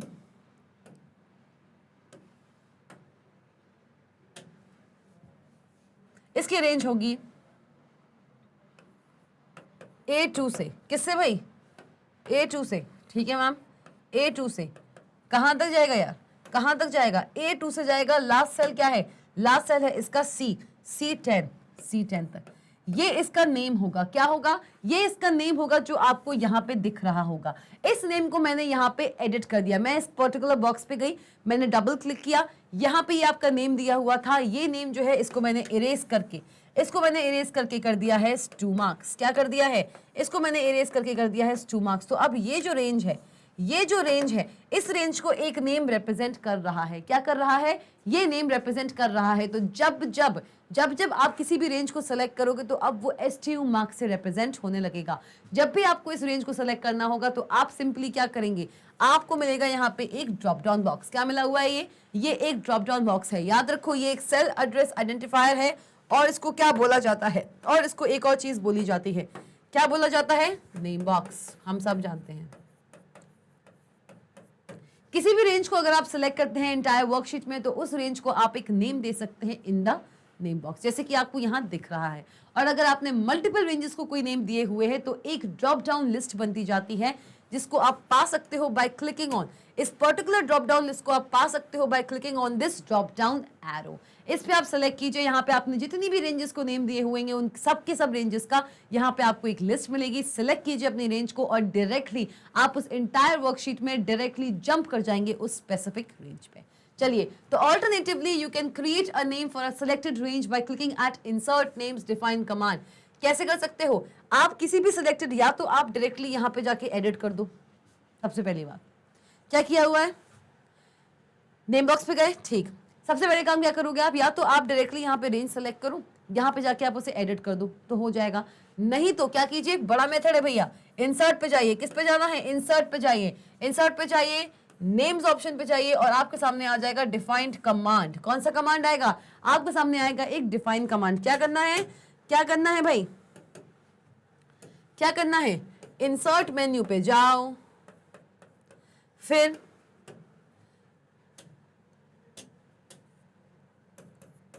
नेम्स पे जाओ। किस पे जाओ भाई, किस पे जाओ, इंसर्ट मेन्यू पे जाओ, फिर जाओ आप नेम्स पे, और नेम्स पे जाने के बाद आप जाएंगे किस पे, उस पे जाने के बाद आप जाएंगे किस पे, डिफाइन पे। किस पे भाई, किस पे जा रहे हो भाई, किस पे जा रहे हो, आप जा रहे हो डिफाइन ऑप्शन पे। आप जाएंगे डिफाइन ऑप्शन पे। जैसे ही आप इसको क्लिक करेंगे तो होगा क्या, आप गए इंसर्ट पे, नेम्स पे और डिफाइन कमांड पे, then typing the name in the box. जैसे ही आप इस डिफाइन कमांड पे जाओगे आपके सामने विजिबल हो जाएगा एक name box and clicking add button in the dialog. देख लेते हैं भैया, डायलॉग की बात आ गई। किसकी बात आ गई भाई, डायलॉग की बात आ गई। तो देख लेते हैं, इंसर्ट के अंदर जाके, नेम्स के अंदर जाके, डिफाइन को जब आपने सेलेक्ट किया तो आपके सामने क्या खुल के आया, कौन सा डायलॉग बॉक्स खुल के आया भाई, कौन सा डायलॉग बॉक्स, यहाँ पे डायलॉग आ चुका है। चलिए देखते हैं। ओके, सो नेक्स्ट हमारा जो टॉपिक आता है वो है हमारा फिलिंग अरेंज। मैंने आपको बताया था कि हम क्या कर सकते हैं, if you want to change, if you want to change the name of your range. अगर आप अपनी रेंज का नेम चेंज करना चाहते हो, अगर आप अपनी रेंज का नेम चेंज करना चाहते हो तो वो आप कर सकते हो। कैसे भाई, कैसे कर सकते हो वो काम आप ऐसे कर सकते हो। कैसे कर सकते हो, देख लीजिए कैसे कर सकते हो आप वो काम। आप जाएंगे इंसर्ट पे, किस पे जाएंगे आप जाएंगे इंसर्ट पे, नेम्स पे, और नेम्स के बाद आप जाएंगे किस पे, आप जाएंगे किस पे, डिफाइन पे। इसको एक बार और देख लीजिए जैसे कि आपको ये चीज क्लियर हो जाए। या तो ये कर लीजिए या फिर डायरेक्टली आप इस बॉक्स पे जा सकते हैं। आप डायरेक्टली इस बॉक्स पे जा सकते हैं और वहां पे एडिट कर सकते हैं अपनी रेंज का नेम। चलिए नेक्स्ट, फिलिंग अ रेंज। अब एक रेंज को कैसे फिल किया जाता है चलिए जानते हैं। बताइए कैसे किया जाता है।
तो कैसे कर सकते हैं हम फाइल, कैसे कर सकते हैं हम फाइल एक रेंज। जी हाँ, कैसे कर सकते हैं हम फिलिंग अ रेंज। एक रेंज को फिल कैसे किया जाता है, a range in a worksheet can be filled with various types of values in adjacent cell.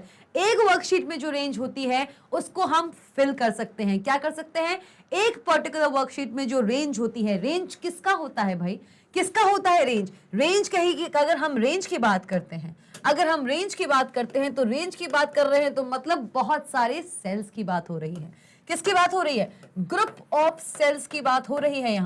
यहाँ पे ग्रुप ऑफ सेल्स की बात हो रही है, एक रेंज की बात हो रही है, मतलब ग्रुप ऑफ सेल्स की बात हो रही है। तो अब एक रेंज के अंदर जो ये सारे के सारे आपके ग्रुप ऑफ सेल्स हैं उनको अगर आप फिल करना चाहते हो, फिल करना चाहते हो का क्या मतलब हुआ, उन सेल्स को अगर आप एक डेटा वैल्यू देना चाहते हो, जी हाँ, how to give data values to these group of cells stands for filling a range. तो a range in a worksheet can be filled, मतलब कि एक वर्कशीट में जो रेंज आपको देखने को मिलती है, एक वर्कशीट में जो रेंज आपको देखने को मिलती है, उसको आप फिल कर सकते हो, मतलब कि उसमें आप इंसर्ट कर सकते हो data values. You can insert data values inside the cells in a range. एक रेंज के अंदर जो cells हैं उनमें आप data values insert कर सकते हो। तो a range in a worksheet can be filled, that means inserted with data values with various types of values in adjacent cells. देख लीजिए, a range in a worksheet can be filled with various types of values. बहुत type की values से हम इसको fill कर सकते हैं in adjacent cells. For example, if you want to fill the range A1 से लेके A10 तक, क्या रेंज है भैया हमारे पास, क्या रेंज है भाई हमारे पास, हमारे पास रेंज आ गई है, बहुत ही चकाचक रेंज आई हुई है A1 से लेके A10 तक। भैया क्या है ये, क्या है ये है एक कॉलम जो कंप्राइज करता है 10 रोज। कितनी, 10 रोज। एक कॉलम जो कंप्राइज करता है 10 रोज। अगर मैं उस पर्टिकुलर 10 रोज में किसी एक डेटा वैल्यू को देना चाहती हूं इन द एंटायर 10 सेल्स, हमारे पास है 10 सेल्स, उन 10 के 10 सेल्स को मैं कुछ डेटा वैल्यूज देना चाहती हूं तो कैसे दूंगी। If you want to fill the range, for example, ये हमारे पास रेंज है with values 1 2 3 4, मतलब कि ये दिया हुआ है पूरा सिनारियो भाई, ये पूरा सिनारियो दिया हुआ है। यहाँ पे हम बात कर रहे हैं एक कॉलम की, मतलब कि एक कॉलम की, और हमारी रोज कितनी है 1 से लेके 10 तक। कहाँ तक जा रही है भैया हमारी रोज, 1 से लेके 10 तक। दैट मीन्स 1 2 3 4 5 6 7 8 9 10 ले लें क्या ये काफ़ी नीचे चला गया, राइट। चलो कोई बात नहीं, कोई दिक्कत की बात नहीं है, फिर से बना लेते हैं, कोई इशू नहीं है भाई, कोई इशू नहीं है, कोई भी इशू नहीं है। ये हमने बनाया है,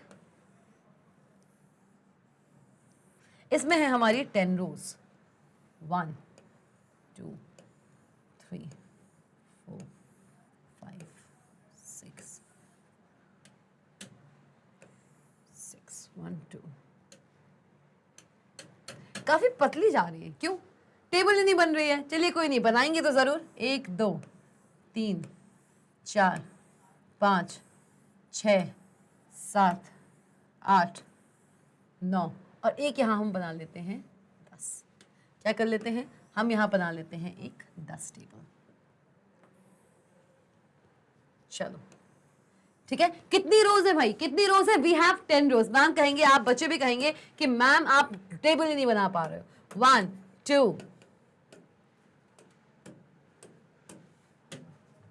1 2 3 4 5 6 7 8 9 and 10। कितनी रोज है, 10 रोज हैं और एक कॉलम है आपका। चलिए बढ़िया, बहुत अच्छी बात है। अब देखो, for example if you want to fill the range A1 से लेके A10 तक की जो आपको रेंज दी हुई है, एक पूरे 10 सेल्स का एक सिंगल रेंज दी हुई है of the same A column, आप उसको फिल करना चाहते हो with these values. In values से आप इनको फिल करना चाहते हो तो कैसे करोगे, then all you need to do is fill up values 1 and 2 and 3 if you want to in cells A1 and A2, value 3 and A3। आपको क्या करना है, आप क्या कर सकते हैं, आप जाइए पहले किस पे, आप जाइए इस पर्टिकुलर सेल पे, यहां पे डालिए 1।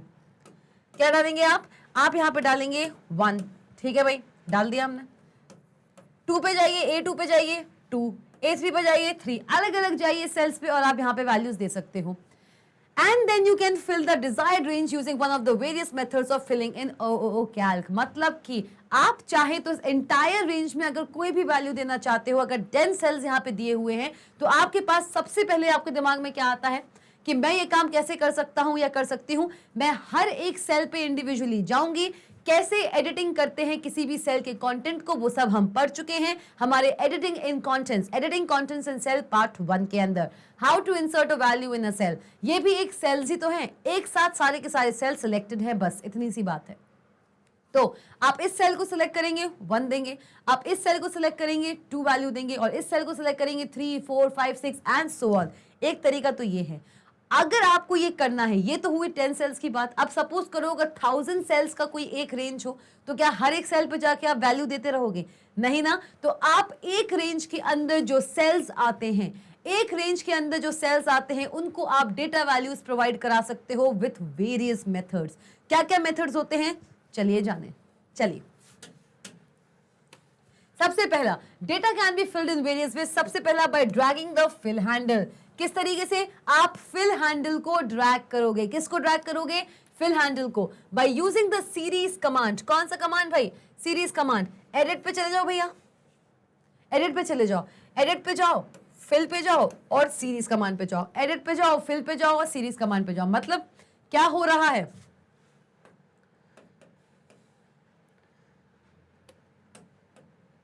मतलब क्या हो रहा है? मतलब सिर्फ इतना सा ये हो रहा है भाई, मतलब सिर्फ ये हो रहा है कि ये आपकी टेबल थी, ये आपकी टेबल थी। हाँ जी भैया, ये हमारी टेबल थी। आपको क्या करना है? आपको इस पूरी इंटायर टेबल में 1 2 3 4 5 6 एंड 10 तक सारी 10 वैल्यूज फिल करानी है। ठीक है मैम, करा लेंगे, लेकिन मैं कैसे करूंगी वो काम? हर एक सेल पे अलग अलग जाके। एक तरीका तो ये है। दूसरा तरीका क्या है? सेकंड वे क्या है इसका? सेकंड वे ये है कि आप जाइए एडिट मेन्यू पे। किस पे जाइए आप जाइए एक एडिट मेन्यू पे, फिर जाइए आप फिल ऑप्शन पे। एडिट पे जाइए, फिल पे जाइए और फिर आप जाइए सीरीज पे। किस पे जाना है बेटू? किस पे जाना है? सॉरी, किस पे जाना है हमको? हमको जाना है सीरीज पे। किस पे जाना है हमको? हमको जाना है सीरीज पे। देख लीजिए, जी हाँ, जी हाँ, किस पे जाना है? हमको जाना है सीरीज पे। जी हाँ, एडिट पे गए, फिल पे गए, फिर हम गए हैं सीरीज पे। सीरीज कमांड पे आप जैसे ही जाएंगे तो आप क्या कर सकते हो? आप एक पूरी की पूरी सीरीज यहां पे फिल करा सकते हो। 1 से लेके 10 तक एक सीरीज ही तो है। चलिए देखें ये कैसे हो रहा है। चलिए देखें ये कैसे हो रहा है, देख लेते हैं। फिल हैंडल, सबसे पहली बात तो हमें यह जानना है कि एक फिल हैंडल क्या होता है। एक फिल हैंडल क्या होता है? Fill handle is the small black square. क्या है ये एक स्मॉल ब्लैक स्क्वायर है। ये देख सकते हो यहां, जिस भी सेल के अंदर आप कोई भी डेटा देते हो, उस सेल के बिल्कुल बॉटम राइट पे, इस सेल के बिल्कुल बॉटम राइट पे आपको एक स्मॉल ब्लैक सेल दिखेगा। इस सेल को हम बोलते हैं क्या? इस सेल को हम बोलते हैं फिल हैंडल। क्या बोलते हैं भाई? हम इस सेल को बोलते हैं fill handle. Fill handle, sorry, fill handle is a small black square in the corner of the selection.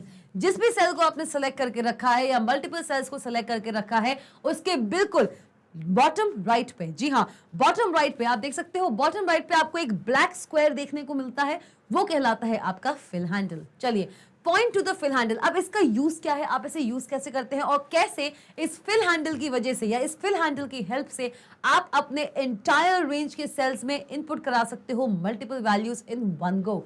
चलिए देखते हैं क्या करेंगे हम इस फिल हैंडल पे जाएंगे। हम कहां जाएंगे भाई? हम इस फिल हैंडल पे जाएंगे। चले गए, माउस को मैंने यहां पे देख लिया। Point to the fill handle, the pointer changes to a black cross. जैसे ही आप, समझो बात, जैसे ही आप अपने माउस को यहां पर लेके जाते हो, जैसे ही आप अपने माउस को यहां पे लेके जाते हो, तो जो ये एरो जा रहा था ना, ये जो एरो जा रहा था, ये अब एक ब्लैक क्रॉस में कन्वर्ट हो जाएगा। किस में कन्वर्ट हुआ? ब्लैक क्रॉस में कन्वर्ट हो गया। जैसे ही आप किसी भी सिलेक्टेड सेल के फिल हैंडल पे अपने माउस एरो को लेके जाते हो, वो माउस एरो आपका ऑटोमेटिकली कन्वर्ट हो जाता है इनटू दिस ब्लैक क्रॉस। अब इस ब्लैक क्रॉस की हेल्प से आप क्या करते हो? इस ब्लैक क्रॉस की हेल्प से आप क्या करते हो? To copy the contents of the adjacent cells और to fill in a series such as dates, track the fill handle. क्या करना है भैया? अगर मैं चाहती हूं कि इस पर्टिकुलर सेल के अंदर जो डेटा है, वही डेटा मुझे इस सेल में, इस सेल में, इस सेल में, इस सेल में मिल जाए। मतलब किसी एक सेल डेटा को अगर मैं कॉपी कराना चाहती हूं ऑन मल्टीपल सेल्स, तो वहां पे भी मैं यूज करती हूं ये फिल हैंडल। इस फिल हैंडल को मुझे क्या करना है? मैं अपने माउस पॉइंटर को यहां पे लेके जाऊंगी, वो एक प्लस में, वो एक क्रॉस में कन्वर्ट हो जाएगा और वहीं से मैं उसको ड्रैग एंड ड्रॉप करूंगी। क्या करूंगी? मैं उसको ड्रैग करूंगी, चाहे नीचे करूं, चाहे साइड में करूं, चाहे इस साइड करूं, कहीं भी कर सकती हूं मैं। तो मैं क्या करूंगी? I will drag this fill handle at the below section और एट दी राइट सेक्शन। जहां पर भी मैं इस पर्टिकुलर वैल्यू को कॉपी कराना चाहती हूं, जैन को मैं जिन जिन सेल्स के अंदर as a data value copy कराना चाहती हूं, वो मैं कर सकती हूं by going to this fill handle, converting the arrow of the mouse will automatically get converted into a black cross. ये एक ब्लैक क्रॉस आप देख सकते हो और उसकी हेल्प से अब आप अपने मन चाहे सेल के अंदर इस सेम वैल्यू को कॉपी करा सकते हैं। Just go to the fill handle and drag that thing. इस पर्टिकुलर सेल को आप जैसे ही ड्रैग करेंगे इनटू मल्टीपल सेल्स, जिस सेल तक आप इस डेटा को कॉपी करना चाहते हो वहां तक ड्रैग कर दीजिए।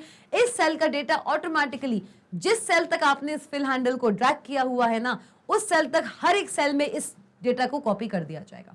मतलब कि अब ये जो आपको जैन जैन जैन दिख रहा है, अकेले एक ही में दिख रहा है, एक में दिख रहा है, जैसे ही समझो बात, जैसे ही इसको मैंने क्या किया, ड्रैग किया इस सेल तक, किस सेल तक, इस सेल तक, जैसे ही मैंने इसको ड्रैग किया इस सेल तक, हुआ क्या, जैसे ही मैंने ड्रैग किया इसको इस सेल तक, हुआ क्या, हर एक सेल में भाई, हर एक सेल में, ऑन एवरी सेल ये जो डेटा था जैन वो कॉपी हो जाएगा on every cell. Okay, so automatically अगर आप फिल हैंडल की बात करते हैं, इस तरीके से मैं किसी भी रेंज ऑफ सेल्स में एक सिंगल डेटा को कॉपी करा सकती हूं, फिल करा सकती हूं यूजिंग द फिल हैंडल। और तो और जरूरी नहीं है कि हर बार एक डेटा ही हो। जैसे कि मैं सपोज करूं ये जैन आया, ठीक है, जिस सेल पे आके मैं इस फिल हैंडल को छोड़ूंगी, the cell on which I will release the fill handle, the cell on which I will release the fill handle, वहां पे मुझे राइट हैंड साइड पे एक ऑप्शन मिलेगा जहां पे मुझे मिलेगा फिल। क्या मिलेगा, मुझे एक ऑप्शन मिलेगा फिल। उस फिल पे क्लिक करके आप क्या करा सकते हो, इन सारे के सारे सेल्स में एक सीरीज को भी फिल करा सकते हो। फिल पे जाइए और वहां पे आप किसी भी सीरीज को भी फिल करा सकते हैं, such as dates, track the fill handle. ये चीजें जब हम प्रैक्टिकली करेंगे तब ये चीजें ज्यादा आपको समझ आएंगी, तो बिल्कुल चिंता नहीं करो, बिल्कुल इस पे एक धमाकेदार प्रैक्टिकल होगा ही होगा आप सबके लिए।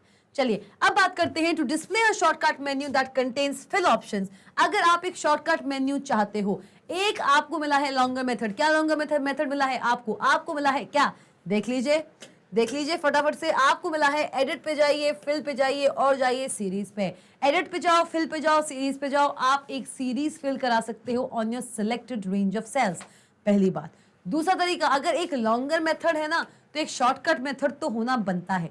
किसी भी चीज को ऑब्टेन करने के लिए एक सॉफ्टवेयर के अंदर अगर एक लॉन्गर मेथड दिया हुआ है, मतलब going from menu item to the dialog box और टू अ नॉर्मल ऑप्शन, उसका एक शॉर्टकट मेन्यू जरूर होता है उस सॉफ्टवेयर के अंदर। तो क्या है भैया वो शॉर्टकट मेन्यू, चलिए देखते हैं।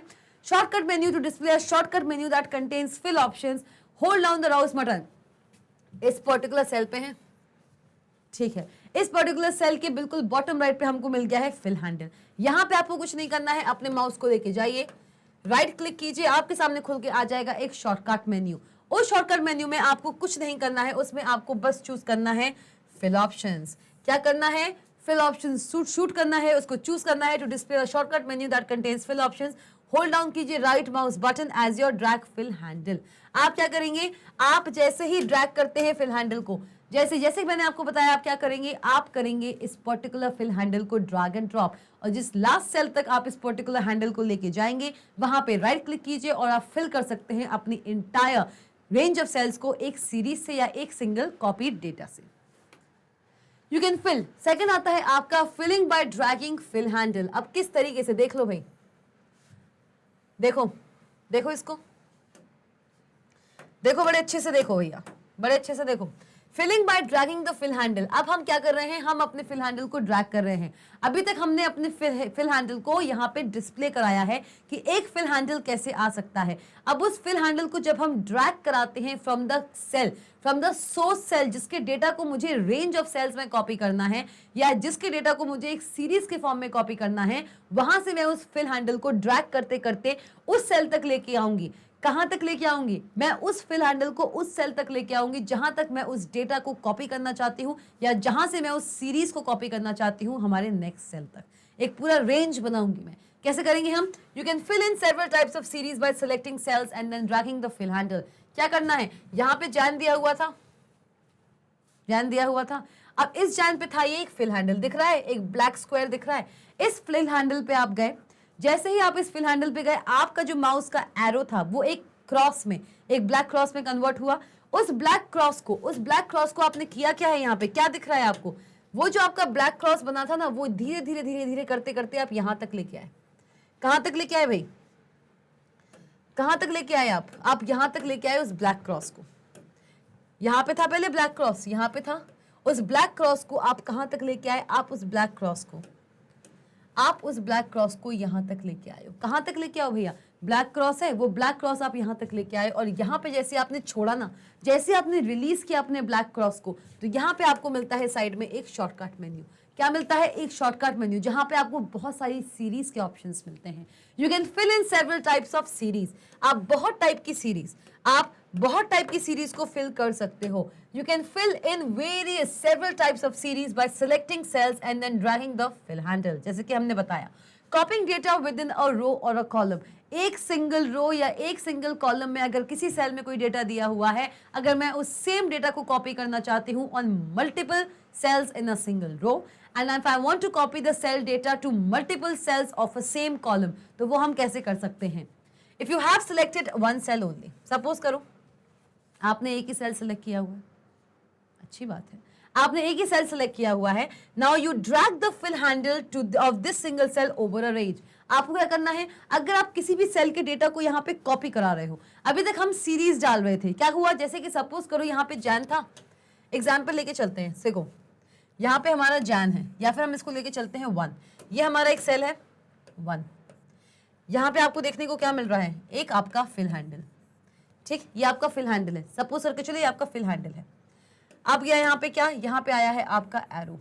आप जैसे ही अपना एरो इसको लेके जाओगे, इस फिल हैंडल पे लेके जाओगे, आपका एरो कन्वर्ट हो जाएगा किसमें?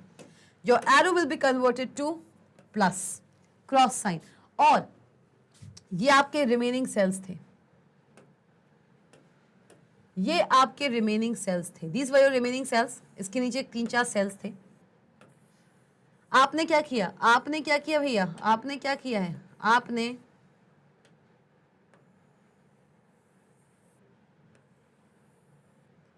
क्या किया है? आप अपने इस प्लस को, जो आपका प्लस हो गया है, ये जो आपका प्लस हो गया है, जो आपका हैंडल था, जो कि अब प्लस हो गया है, क्या हुआ है? अब जो कि प्लस हो चुका है, ये प्लस आप ड्रैग किए और ड्रॉप किए कहां पे? यहां पे आके। कहां पे ड्रैग किया आपने इसको? आपने इसको ड्रैग किया और यहां पे आके ड्रॉप कर दिया। जैसे ही आपने यहां पे आके इसको ड्रॉप किया है, तो हुआ क्या? 1 था, इस सेल का जो डेटा था 1, वो ऑटोमेटिकली हर एक सेल में कॉपी हो गया।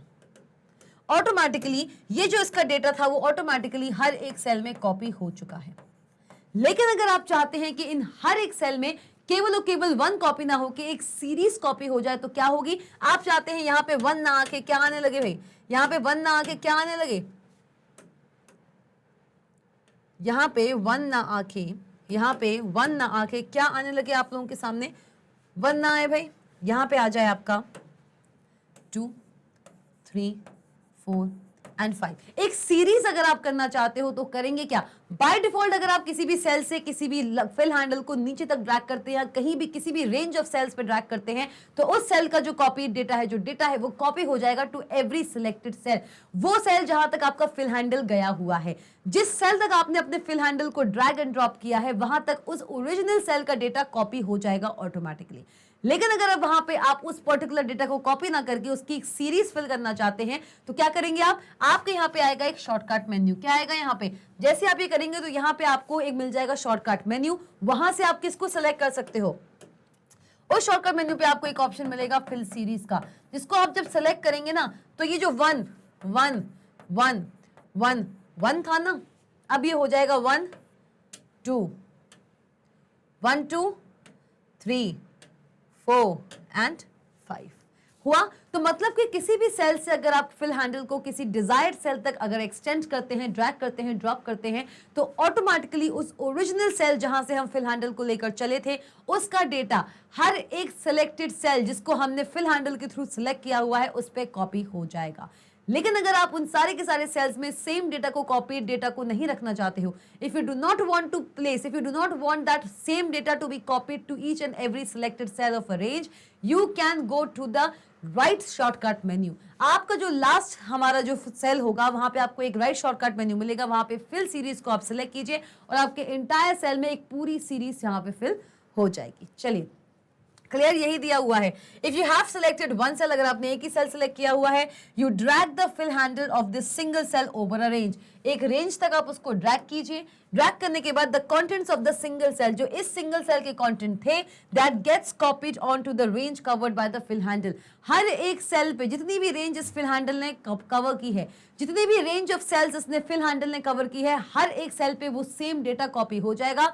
आप उसको चेंज कर सकते हो by going to the fill series. Fill series पे सेलेक्ट कीजिए और हर एक डेटा को आप चेंज कर पाओगे। बाय डिफॉल्ट सोर्स सेल का डेटा हर एक सेल पे, हर एक रेंज ऑफ सेल्स जो हमने सेलेक्ट की है यूजिंग द फिल हैंडल, उस पे कॉपी होगा। क्लियर? ये चीज क्लियर हुई है? हाँ जी, ये चीज मुझे लगता है बिल्कुल क्लियर हो चुकी है आप सबको। Extending the series. अब एक्सटेंडिंग क्या होता है? एक सीरीज को आप एक्सटेंड कैसे कर सकते हो? How can you extend a series? एक सीरीज आप कैसे एक्सटेंड कर सकते हो? If you want to fill a series of values, enter more than one value in the adjacent cell. अब किसी एक सेल के डेटा की बात नहीं हो रही है, अब किसी एक सेल के डेटा की बात नहीं हो रही है, हम बात करने वाले हैं किसकी? बताइए ना कमेंट सेक्शन में, जल्दी बताइए, जल्दी बता दीजिए मुझे। हाँ जी जल्दी। हाँ जी, if you want to fill a series of values, अगर आप एक पर्टिकुलर रेंज के अंदर बहुत सारी वैल्यूज फिल करना चाहते हैं, एक वैल्यूज की सीरीज को फिल करना चाहते हैं। सीरीज क्या होगी भैया? अगर हम सीरीज की बात करते हैं तो सीरीज क्या क्या हो सकती है? सीरीज क्या क्या हो सकती है? चलिए जानते हैं सीरीज क्या हो सकती है। 1 2 3 4 5 6 और न जाने कितना, ये एक सीरीज है। ये एक सीरीज है कि नहीं है? देख लो भैया, जल्दी से बता दो। 1 2 3 4 5 6 एक सीरीज है। फिर हम बात करने वाले हैं किसकी? फिर हम बात करने वाले हैं 10, 20, 30, 40, 50 और ना जाने कितना, ये एक सीरीज है आपकी। थर्ड हम बात करने वाले हैं एक और सीरीज की। कौन सी सीरीज है? थर्ड सीरीज आती है हमारी 55, 60, 65, 70 और ना जाने कितनी ही ऐसी सीरीज है, ना जाने कितनी ही ऐसी सीरीज है जो आपको देखने को मिलेगी। तो अगर आप किसी भी रेंज में, मतलब कि ग्रुप ऑफ सेल्स में, ग्रुप ऑफ एडजेसेंट सेल्स में अगर एक सीरीज को फिल करना चाहते हैं तो वो आप कैसे करेंगे? If you want to fill a series of values, values की सीरीज को अगर आप फिल करना चाहते हैं अपने रेंज में, तो देखते हैं कैसे करते हैं। Enter more than one value in the adjacent cell. इसके लिए आपको क्या करना होगा? आपका सिंपल और सिंपल एक ही सेल में गिवन वैल्यू से काम नहीं चलेगा। एक सीरीज को बताने के लिए मैंने अगर यहां पे लिख दिया है 1, अगर मैंने एक सेल में दिया हुआ है क्या? अगर मैंने एक सेल में दिया हुआ है 1 और मैं चाहती हूं कि इसके एडजेसेंट जितने भी सेल्स हैं उसमें एक 1 2 3 4 5 6 वाली सीरीज आ जाए। कैसे आएगी भैया? हम सब जान चुके हैं। ये यहां पे मिलेगा आपको एक फिल हैंडल, उसको आप कन्वर्ट कीजिए प्लस में और उसको ड्रैग कर दीजिए यहां तक ड्रैग करेंगे, यहां पे आपका प्लस आ जाएगा। जैसे ही प्लस आएगा आपको यहां पे ऑप्शन मिलेगा किसका? फिल सीरीज का। हाँ जी मिल जाएगा, चलिए ठीक है। लेकिन ये चीज ना सिर्फ एक सेल की वैल्यू को देख के नहीं आएगी, ये चीज आपकी एक सेल की वैल्यू को देख के नहीं आएगी। क्यों? ये क्या करेगा? ये बाय डिफॉल्ट जो फिल हैंडल आप यहां से लेके यहां तक लेकर आए हो ना, ये क्या करेगा भाई? ये क्या करेगा? बाय डिफॉल्ट हर एक सेल में 1 1 1 1 1 को कॉपी कर देगा। इस सोर्स सेल के डेटा को हर एक सिलेक्टेड सेल में ये कॉपी कर देगा। फिल सीरीज का ऑप्शन नहीं आएगा at the end of the end cell of the range. क्यों नहीं आएगा? क्योंकि जब भी आप ए रेंज ऑफ सेल्स में कोई सीरीज फिल कराना चाहते हैं उसके लिए कम से कम आपको 2 सेल्स में वैल्यूज देनी पड़ती हैं। 2 एडजेसेंट सेल्स, मतलब extend the series by dragging fill handle. देखिए enter more than one value, क्या एंटर कराना है भैया? क्या एंटर कराना है? हमको एंटर कराना है मोर देन, हमको एंटर कराना है मोर देन वन वैल्यू। एक से ज्यादा वैल्यू को हमें यहां पे एंटर कराना है। Enter more than one value in the adjacent cells, मतलब कि अगर मैं यहां पे अगर मैं यहां पे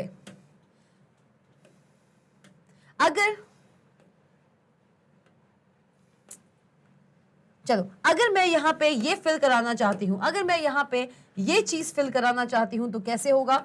2 3 4 5 6। अगर मैं ये चीज कराना चाहती हूं तो ये कैसे होगा? ये कुछ इस तरीके से होगा कि मुझे कम से कम 1 2 3 4 1 2 देना पड़ेगा।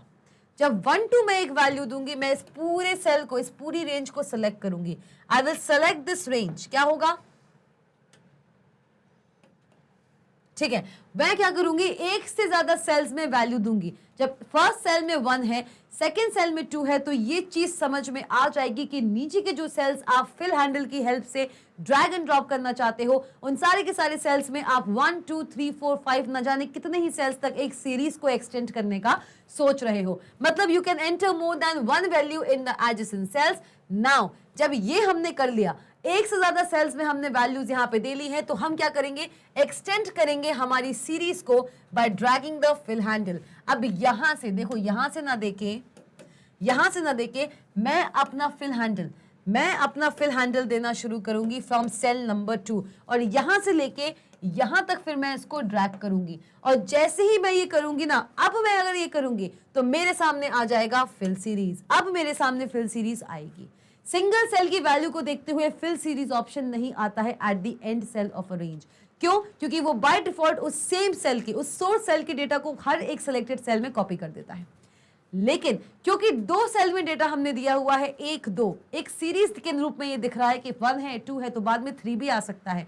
तो यहां से अगर मैं फिल हैंडल को लेके जाऊंगी to the end most cell, तो वहां पे मुझे फिल सीरीज का ऑप्शन मिल जाएगा। और जैसे ही मैं इस फिल सीरीज के ऑप्शन पे क्लिक करूंगी, 3 4 5 ऑटोमेटिकली फिल हो जाएगा। चलिए, select the 1 cell in the range. अब इन दोनों ही रेंज में से किसी भी सेल को आप सिलेक्ट कर सकते हो। जरूरी नहीं है कि आप 2 वाले सेल को ही सिलेक्ट करो, आप 1 वाले सेल को भी सिलेक्ट कर सकते हो, ऐसी कोई बात नहीं है। Select the 1 cell in the range you want to fill, enter the starting value of series. क्या किया आपने, पहली वैल्यू वहां पे एंटर करी। To increment the series by a specified amount, select the next cell in the range and enter the next item in the series. वो हमने कर लिया, 1 किया, पहले 1 दिया, फिर सेकंड सेल पे आया, फिर हमने 2 दिया। The difference between the two starting items determines the amount by which the series is incremented. इन दोनों के बीच में जो डिफरेंस है, सबसे पहले क्या करना है, पहले सेल में हम वैल्यू देंगे, उसके दूसरे एडजेसेंट सेल में हम वैल्यू देंगे। ऐसा क्यों हो रहा है? ऐसा इसलिए हो रहा है क्योंकि कम से कम 2 वैल्यूज क्यों चाहिए, क्योंकि जो शुरू की 2 वैल्यूज होती हैं वो एक सीरीज का पैटर्न बताती हैं। ये जो हमारी 2 वैल्यूज हैं, ये उस सीरीज का पैटर्न बताती है कि इन दोनों के बीच में डिफरेंस क्या आ रहा है। 1 और 2 के बीच में क्या डिफरेंस है भाई, कितने का डिफरेंस है, 1 का डिफरेंस है। तो मतलब कि आगे चल के जब हम फिल सीरीज पे क्लिक करेंगे तो आगे की जो वैल्यूज आएंगी वो 1 1 के डिफरेंस में ही आने वाली हैं। तभी यहाँ पे 3 आया है, 4 आया है और 5 आया है। क्लियर हुआ कि मतलब एडजेसेंट सेल्स जो हम फिल हैंडल की हेल्प से सेलेक्ट कर रहे हैं, जिनमें हम data values as a series रखेंगे, उन दोनों के पैटर्न को समझने के लिए कि कौन से सीरीज यहाँ पे बन रहा है, कम से कम स्टार्टिंग की 2 सेल्स में मुझे वैल्यूज देनी पड़ेंगी। क्योंकि 2 सेल्स में अगर हम वैल्यू देंगे तो इन दोनों को देखते हुए हम ये पता कर सकते हैं कि जो हमारी आगे की सीरीज है वो किस पैटर्न पे बेस्ड है। Clear? So The difference between the two starting items, जिन दोनों starting items के बीच में जो difference आ रहा है, 1 का difference आ रहा है, ये determine करता है the amount by which the series is incremented. एक particular series किस amount से incremented है, किस तरीके से ये आगे बढ़ रही है। चलिए, I hope ये चीज आपको clear हुई है। Select the cell or cells that contain the starting values. आप उन दोनों सेल को, आप 1 या 1 या 2, जो हमारे 2 सेल्स थे उनमें से किसी भी एक सेल को सिलेक्ट कर सकते हैं। जरूरी नहीं है कि जो हमारा लास्ट सेल है जिसमें मैंने 2 डेटा वैल्यू दिया था आप उसी को सिलेक्ट कीजिए तभी वो ड्रैग एंड ड्रॉप होगा। नहीं, आप 1 और 2 में से किसी भी सेल को सिलेक्ट कर सकते हैं, वहां से फाइल हैंडल लीजिए और वहां से उसको नीचे तक ड्रैग कर दीजिए जहां तक आप चाहते हैं। चलिए, drag the fill handle over the range you want to fill, वही बात है। To fill in increasing order, drag down right. अगर आप इंक्रीजिंग ऑर्डर में फिल करना चाहते हो तो ड्रैग कीजिए डाउन पे और राइट पे। लेकिन अगर आप डिक्रीजिंग ऑर्डर में फिल करना चाहते हो तो कैसे होगा, देखो भाई, कंफ्यूज मत होना, बिल्कुल समझ लो इस बात को। 1 दिया था और यहाँ पे 2 दिया था, ठीक। अब इसके नीचे दिए हुए हैं बहुत से अदर सेल्स, ये सेल्स दिया हुआ है, ये सेल दिया हुआ है, ये सेल दिया हुआ है, ठीक। क्लियर हुआ? ये चीज क्लियर है?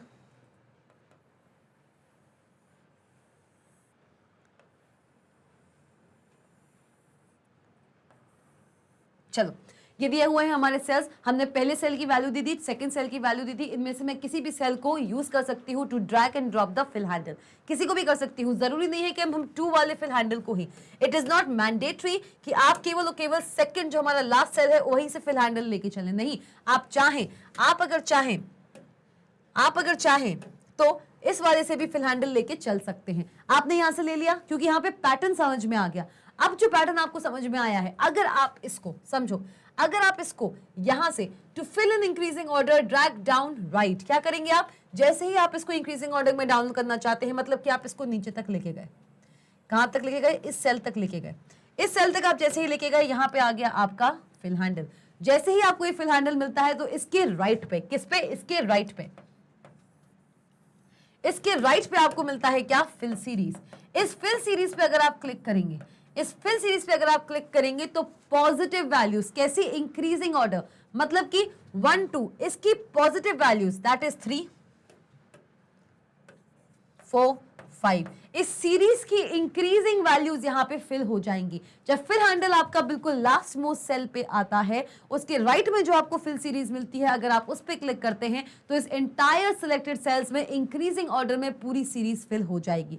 लेकिन अगर आप डिक्रीजिंग ऑर्डर में फिल करना चाहते हो, अगर आप किसी भी सीरीज को उसके डिक्रीजिंग ऑर्डर में फिल करना चाहते हो, तो आपको कुछ नहीं करना है, ड्रैग कीजिए, कहां, ड्रैग कीजिए अप, मतलब कि यहां पे देखिए आपने ड्रैग किया है डाउन, कहां ड्रैग किया है, डाउन। देखिए इसका जो डायरेक्शन था वो क्या था, ये था, आप ऐसे लेके आ रहे थे, इस डायरेक्शन में लेके आ रहे थे। अब अगर आप क्या करना चाहते हो, आप इन दोनों का नेगेटिव जाना चाहते हो, इन दोनों को डिक्रीजिंग ऑर्डर में फिल कराना चाहते हो, तो आप क्या करोगे, आपने इसको सिलेक्ट किया, आपने इसको सिलेक्ट कर लिया, भैया कर लिया, बहुत अच्छे से कर लिया है, ठीक है भाई, यहां पर हमने इसको सिलेक्ट किया। अब हम क्या करेंगे, हमारे इसके ऊपर भी कुछ सेल्स हो सकते हैं, इसके ऊपर भी कुछ सेल्स हो सकते हैं, चलिए ठीक है, देख लेते हैं भाई। ये कुछ सेल्स हैं जो मैं यहाँ पे बना रही हूँ, ठीक। यहाँ पे मैंने क्या किया, मैंने अब इस वाले को, इस वाले फिल हैंडल को मैं ऊपर लेके गई, कहाँ लेके गई, मैं इसको ऊपर लेके गई। इसको मैं जब ऊपर लेके आई, अप लेके आऊंगी, मैं कहाँ लेके आऊंगी भाई, कहाँ लेके आऊंगी, मैं इसको अप लेकर जाऊंगी, मैं इसको अप पे लेके गई। अप पे मैं जैसे इसको लेके गई तो यहाँ पे आ गया मेरे पास एक प्लस साइन। अब इस प्लस साइन के लेफ्ट पे, इस प्लस साइन के लेफ्ट पे, इस प्लस साइन के लेफ्ट पे आपको क्या मिलेगा, आपको मिलेगा फिल सीरीज, क्या मिलेगा, फिल सीरीज। और जैसे ही आप ये करते हो तो आपकी जो करंट वैल्यू है, समझो बात, आपकी जो करंट वैल्यू है उससे डिक्रीजिंग ऑर्डर में, मतलब एक एक का डिफरेंस दिख रहा था बाबा, एक एक का डिफरेंस था दोनों में, था कि नहीं था, 1 2 -1 का डिफरेंस था कि नहीं था, तो एक से एक कम कौन सा होगा भाई, 1 -1 0, 0 -1 -1, -1 -1 -2। आ गया समझ में। तो मतलब कि किसी भी एक करंट सेल से अगर आप डाउन जाते हैं और राइट पे क्लिक करते हैं तो आपकी सीरीज फिल होती है इन इंक्रीजिंग ऑर्डर। वहीं अगर आप किसी भी करंट सेल से फिल हैंडल को अप लेके जाते हैं और लेफ्ट पे क्लिक करते हैं तो आपकी सीरीज फिल हो जाती है इन दी डिसेंडिंग ऑर्डर। ठीक है, ये चीज समझ आई, ये चीज समझ आई है। चलिए, if a selection contains a number, date और time period, you can extend the series. अगर कोई भी आपका सेल है, अगर आपका कोई भी सेल है, अगर वो इनमें से किसी भी डेटा को रखता है, if a cell contains any of these data, अगर एक सेल के पास एक नंबर है, एक डेट है, एक टाइम है, या फिर एक पीरियड है, और time period is a time period, okay. अगर किसी भी सेल के अंदर जो डेटा वैल्यू है, किसी भी सेल के अंदर जो डेटा वैल्यू है वो एक नंबर है, वो एक डेट है, या है वो एक टाइम पीरियड, तो ऐसी सेल की डेटा वैल्यूज को हम सीरीज के रूप में इंक्रीमेंट या इंक्रीज या डिक्रीज फॉर्मेट में फिल करा सकते हैं। चलिए, इज दिस थिंग क्लियर, ये चीज क्लियर हो गई? हाँ जी। सो रेप्लिकेशन क्या होता है? Filling of a range by dragging through fill handle. Fill handle की हेल्प से, फिल हैंडल की हेल्प से एक एंटायर रेंज को फिल करना। फिल हैंडल की हेल्प से आप एंटायर रेंज के सेल्स में कुछ डेटा वैल्यूज जब देते हैं, using the fill handle when you give the data values in the range of cells. एक सेल के रेंज में जितने भी सेल्स हैं, एक रेंज के अंदर जितने भी सेल्स हैं, अगर फिल हैंडल की हेल्प से मैं उन सारे सेल्स को कोई डेटा वैल्यूज प्रोवाइड करती हूँ तो वो एंटायर प्रोसेस कहलाता है क्या? क्या कहलाता है वो कहलाता है आपका replication. It stands for filling of, it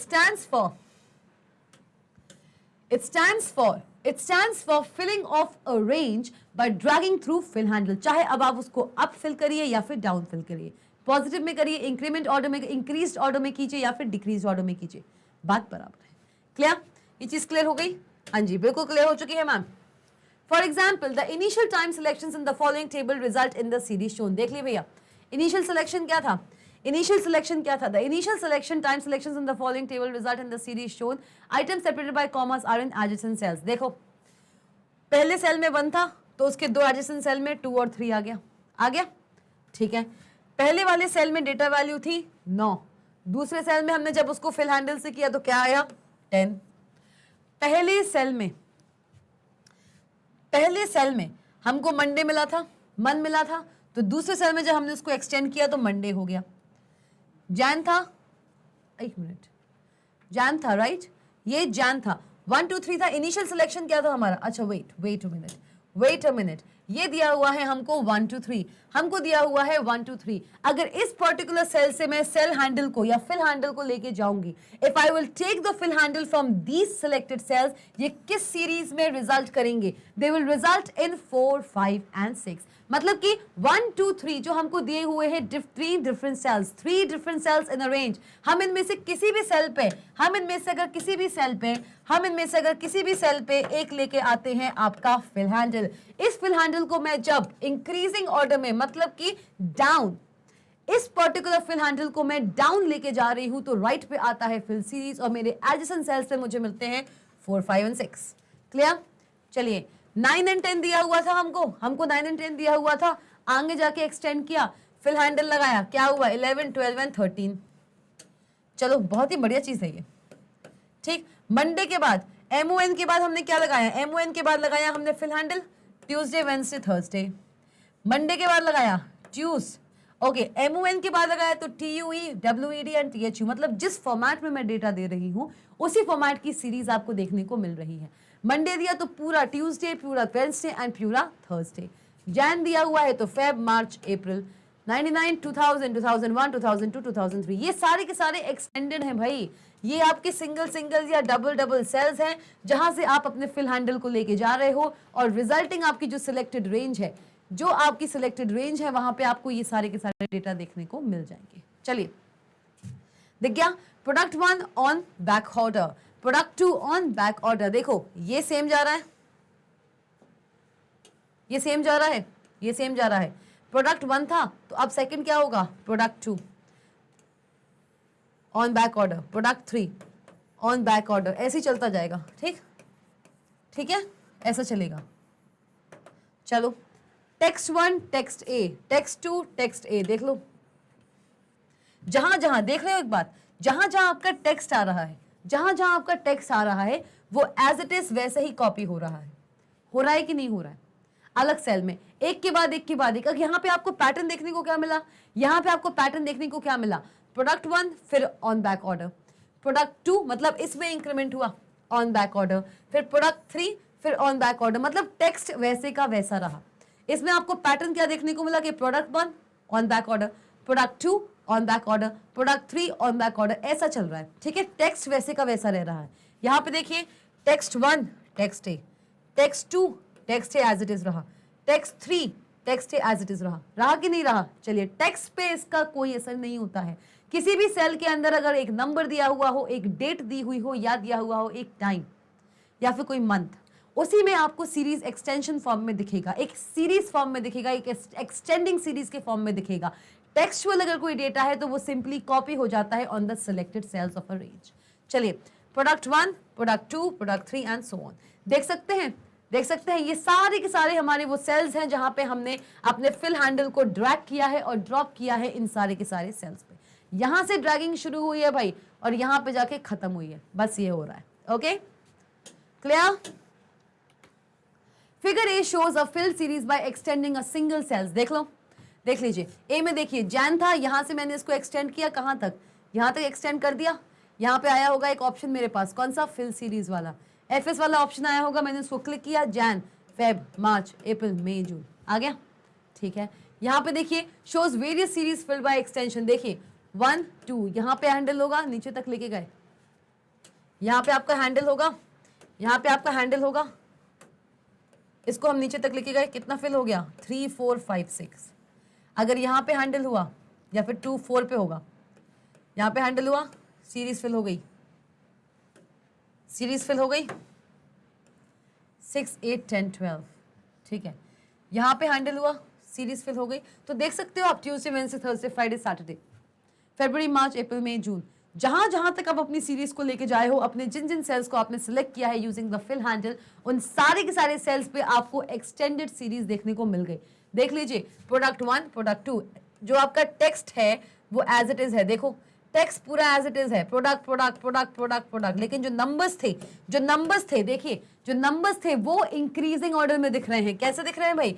increasing order में दिख रहे हैं। देखिए 1 2 3 4 5 6, अब देखिए 1999 2001, दो का डिफरेंस है भैया, फिर दो, फिर दो, फिर दो एंड फिर दो। दिख रहा है कि नहीं दिख रहा है? चलिए, ये चीज क्लियर हो गई, ये चीज क्लियर हो चुकी है। हाँ जी, ये चीज हमको क्लियर हो चुकी है। तो भैया इसी के साथ हमारा कंप्लीट होता है एडिटिंग सेल कंटेंट्स पार्ट 3 भी। एडिटिंग इन सेल कंटेंट्स हमारा बहुत ही अमेजिंग टॉपिक था। इसके हमने 3 पार्ट्स किए हैं, part 1, part 2 and part 3। Part 1 में जाना कि कैसे हम एडिट कर सकते हैं किसी भी सेल के कंटेंट को, पूरी के पूरी तरीके से ओवरराइट कर सकते हैं हम किसी भी सेल के कंटेंट को, एज वेल एज अगर किसी सेल में पहले से कोई डेटा वैल्यू दी हुई है तो उसको हम पार्शियली भी मॉडिफाई कर सकते हैं। सेकंड जो हमारा पार्ट था, वहां हमने जाना how to perform copy and paste and cut and paste operation in calc software. आज के इस पूरे सेशन में हमने बात की है किसके बारे में? फिल हैंडल के बारे में। कैसे मैं एक रेंज के सेल को, पहली बात तो मैं कैसे एक रेंज को नेम दे सकती हूँ using the name box. Name box जो होता है उसकी हेल्प से हम कैसे उसको नेम दे सकते हैं। इंटायर वर्कशीट में किसी एक रेंज ऑफ सेल्स को मैं नेम दे सकती हूँ, जिसकी हेल्प से मैं उस इंटायर रेंज को उस वर्कशीट पे आइडेंटिफाई कर पाऊं। उसके बाद मैंने जाना कि कैसे एक रेंज के जो सेल्स होते हैं उनको हम वैल्यूज कैसे प्रोवाइड कर सकते हैं using the fill handle. Copy करना द सेम सेल, जो हमारा सेल, जिस सेल की वैल्यू को मैं फिल हैंडल की हेल्प से नीचे तक लेके जा रही हूं, उस सेम वैल्यू को हर एक सेल में जो रेंज के सेल्स बन रहे हैं, जो पूरी रेंज बन रही है using the fill handle. Range बनती है फिल हैंडल से, फिल हैंडल की हेल्प से जितनी भी रेंज बन रही है उसके हर एक सेल पे सेम वैल्यू को कॉपी करना, या फिर पहले सेल की जो वैल्यू है उसका पैटर्न देखते हुए हमारे रिमेनिंग सेल्स में उसी पैटर्न को फॉलो करते हुए एक सीरीज को फिल करना। ये सारी चीजें हम आज कंप्लीट कर चुके हैं।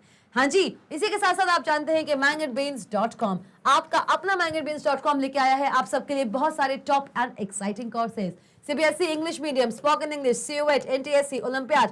सीबीएसई का हिंदी मीडियम भी है भाई, UP board, Bihar board, MP board, और ना जाने कितने ही ऐसे आपको कोर्सेज देखने को मिल जाएंगे। तो सोच क्या रहे हैं, ब्राउजर्स खोलिए, डालिए उस पर www.mangetbrains.com और आपको मिलेंगे ये सारे के सारे टॉप कोर्सेज। एक्सप्लोर कीजिए इन कोर्सेज को and choose the course which is right for you.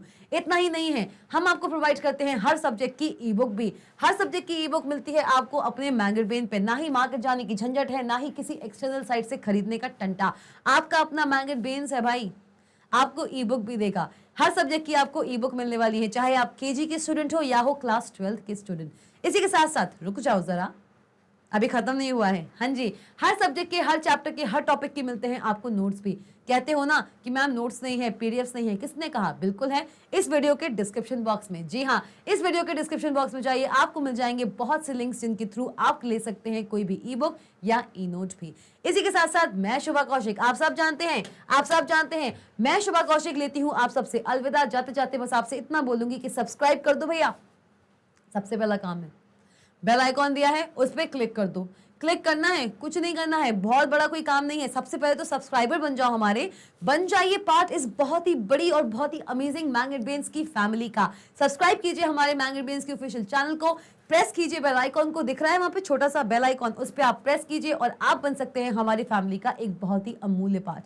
Share कीजिए इस सेशन को जितना हो सके अपने फ्रेंड्स के साथ, लाइक कीजिए इस सेशन को और कमेंट सेक्शन में जाके बताइए कि ये सेशन आपके लिए कितना ज्यादा यूजफुल था। किसी भी टॉपिक में कोई भी डाउट, कोई भी क्वेरी है, feel free to comment in the comment section, क्योंकि आपका हर एक डाउट हमारा प्रायोरिटी है। तो इसी के साथ साथ मिलते हैं नेक्स्ट सेशन में। Stay tuned.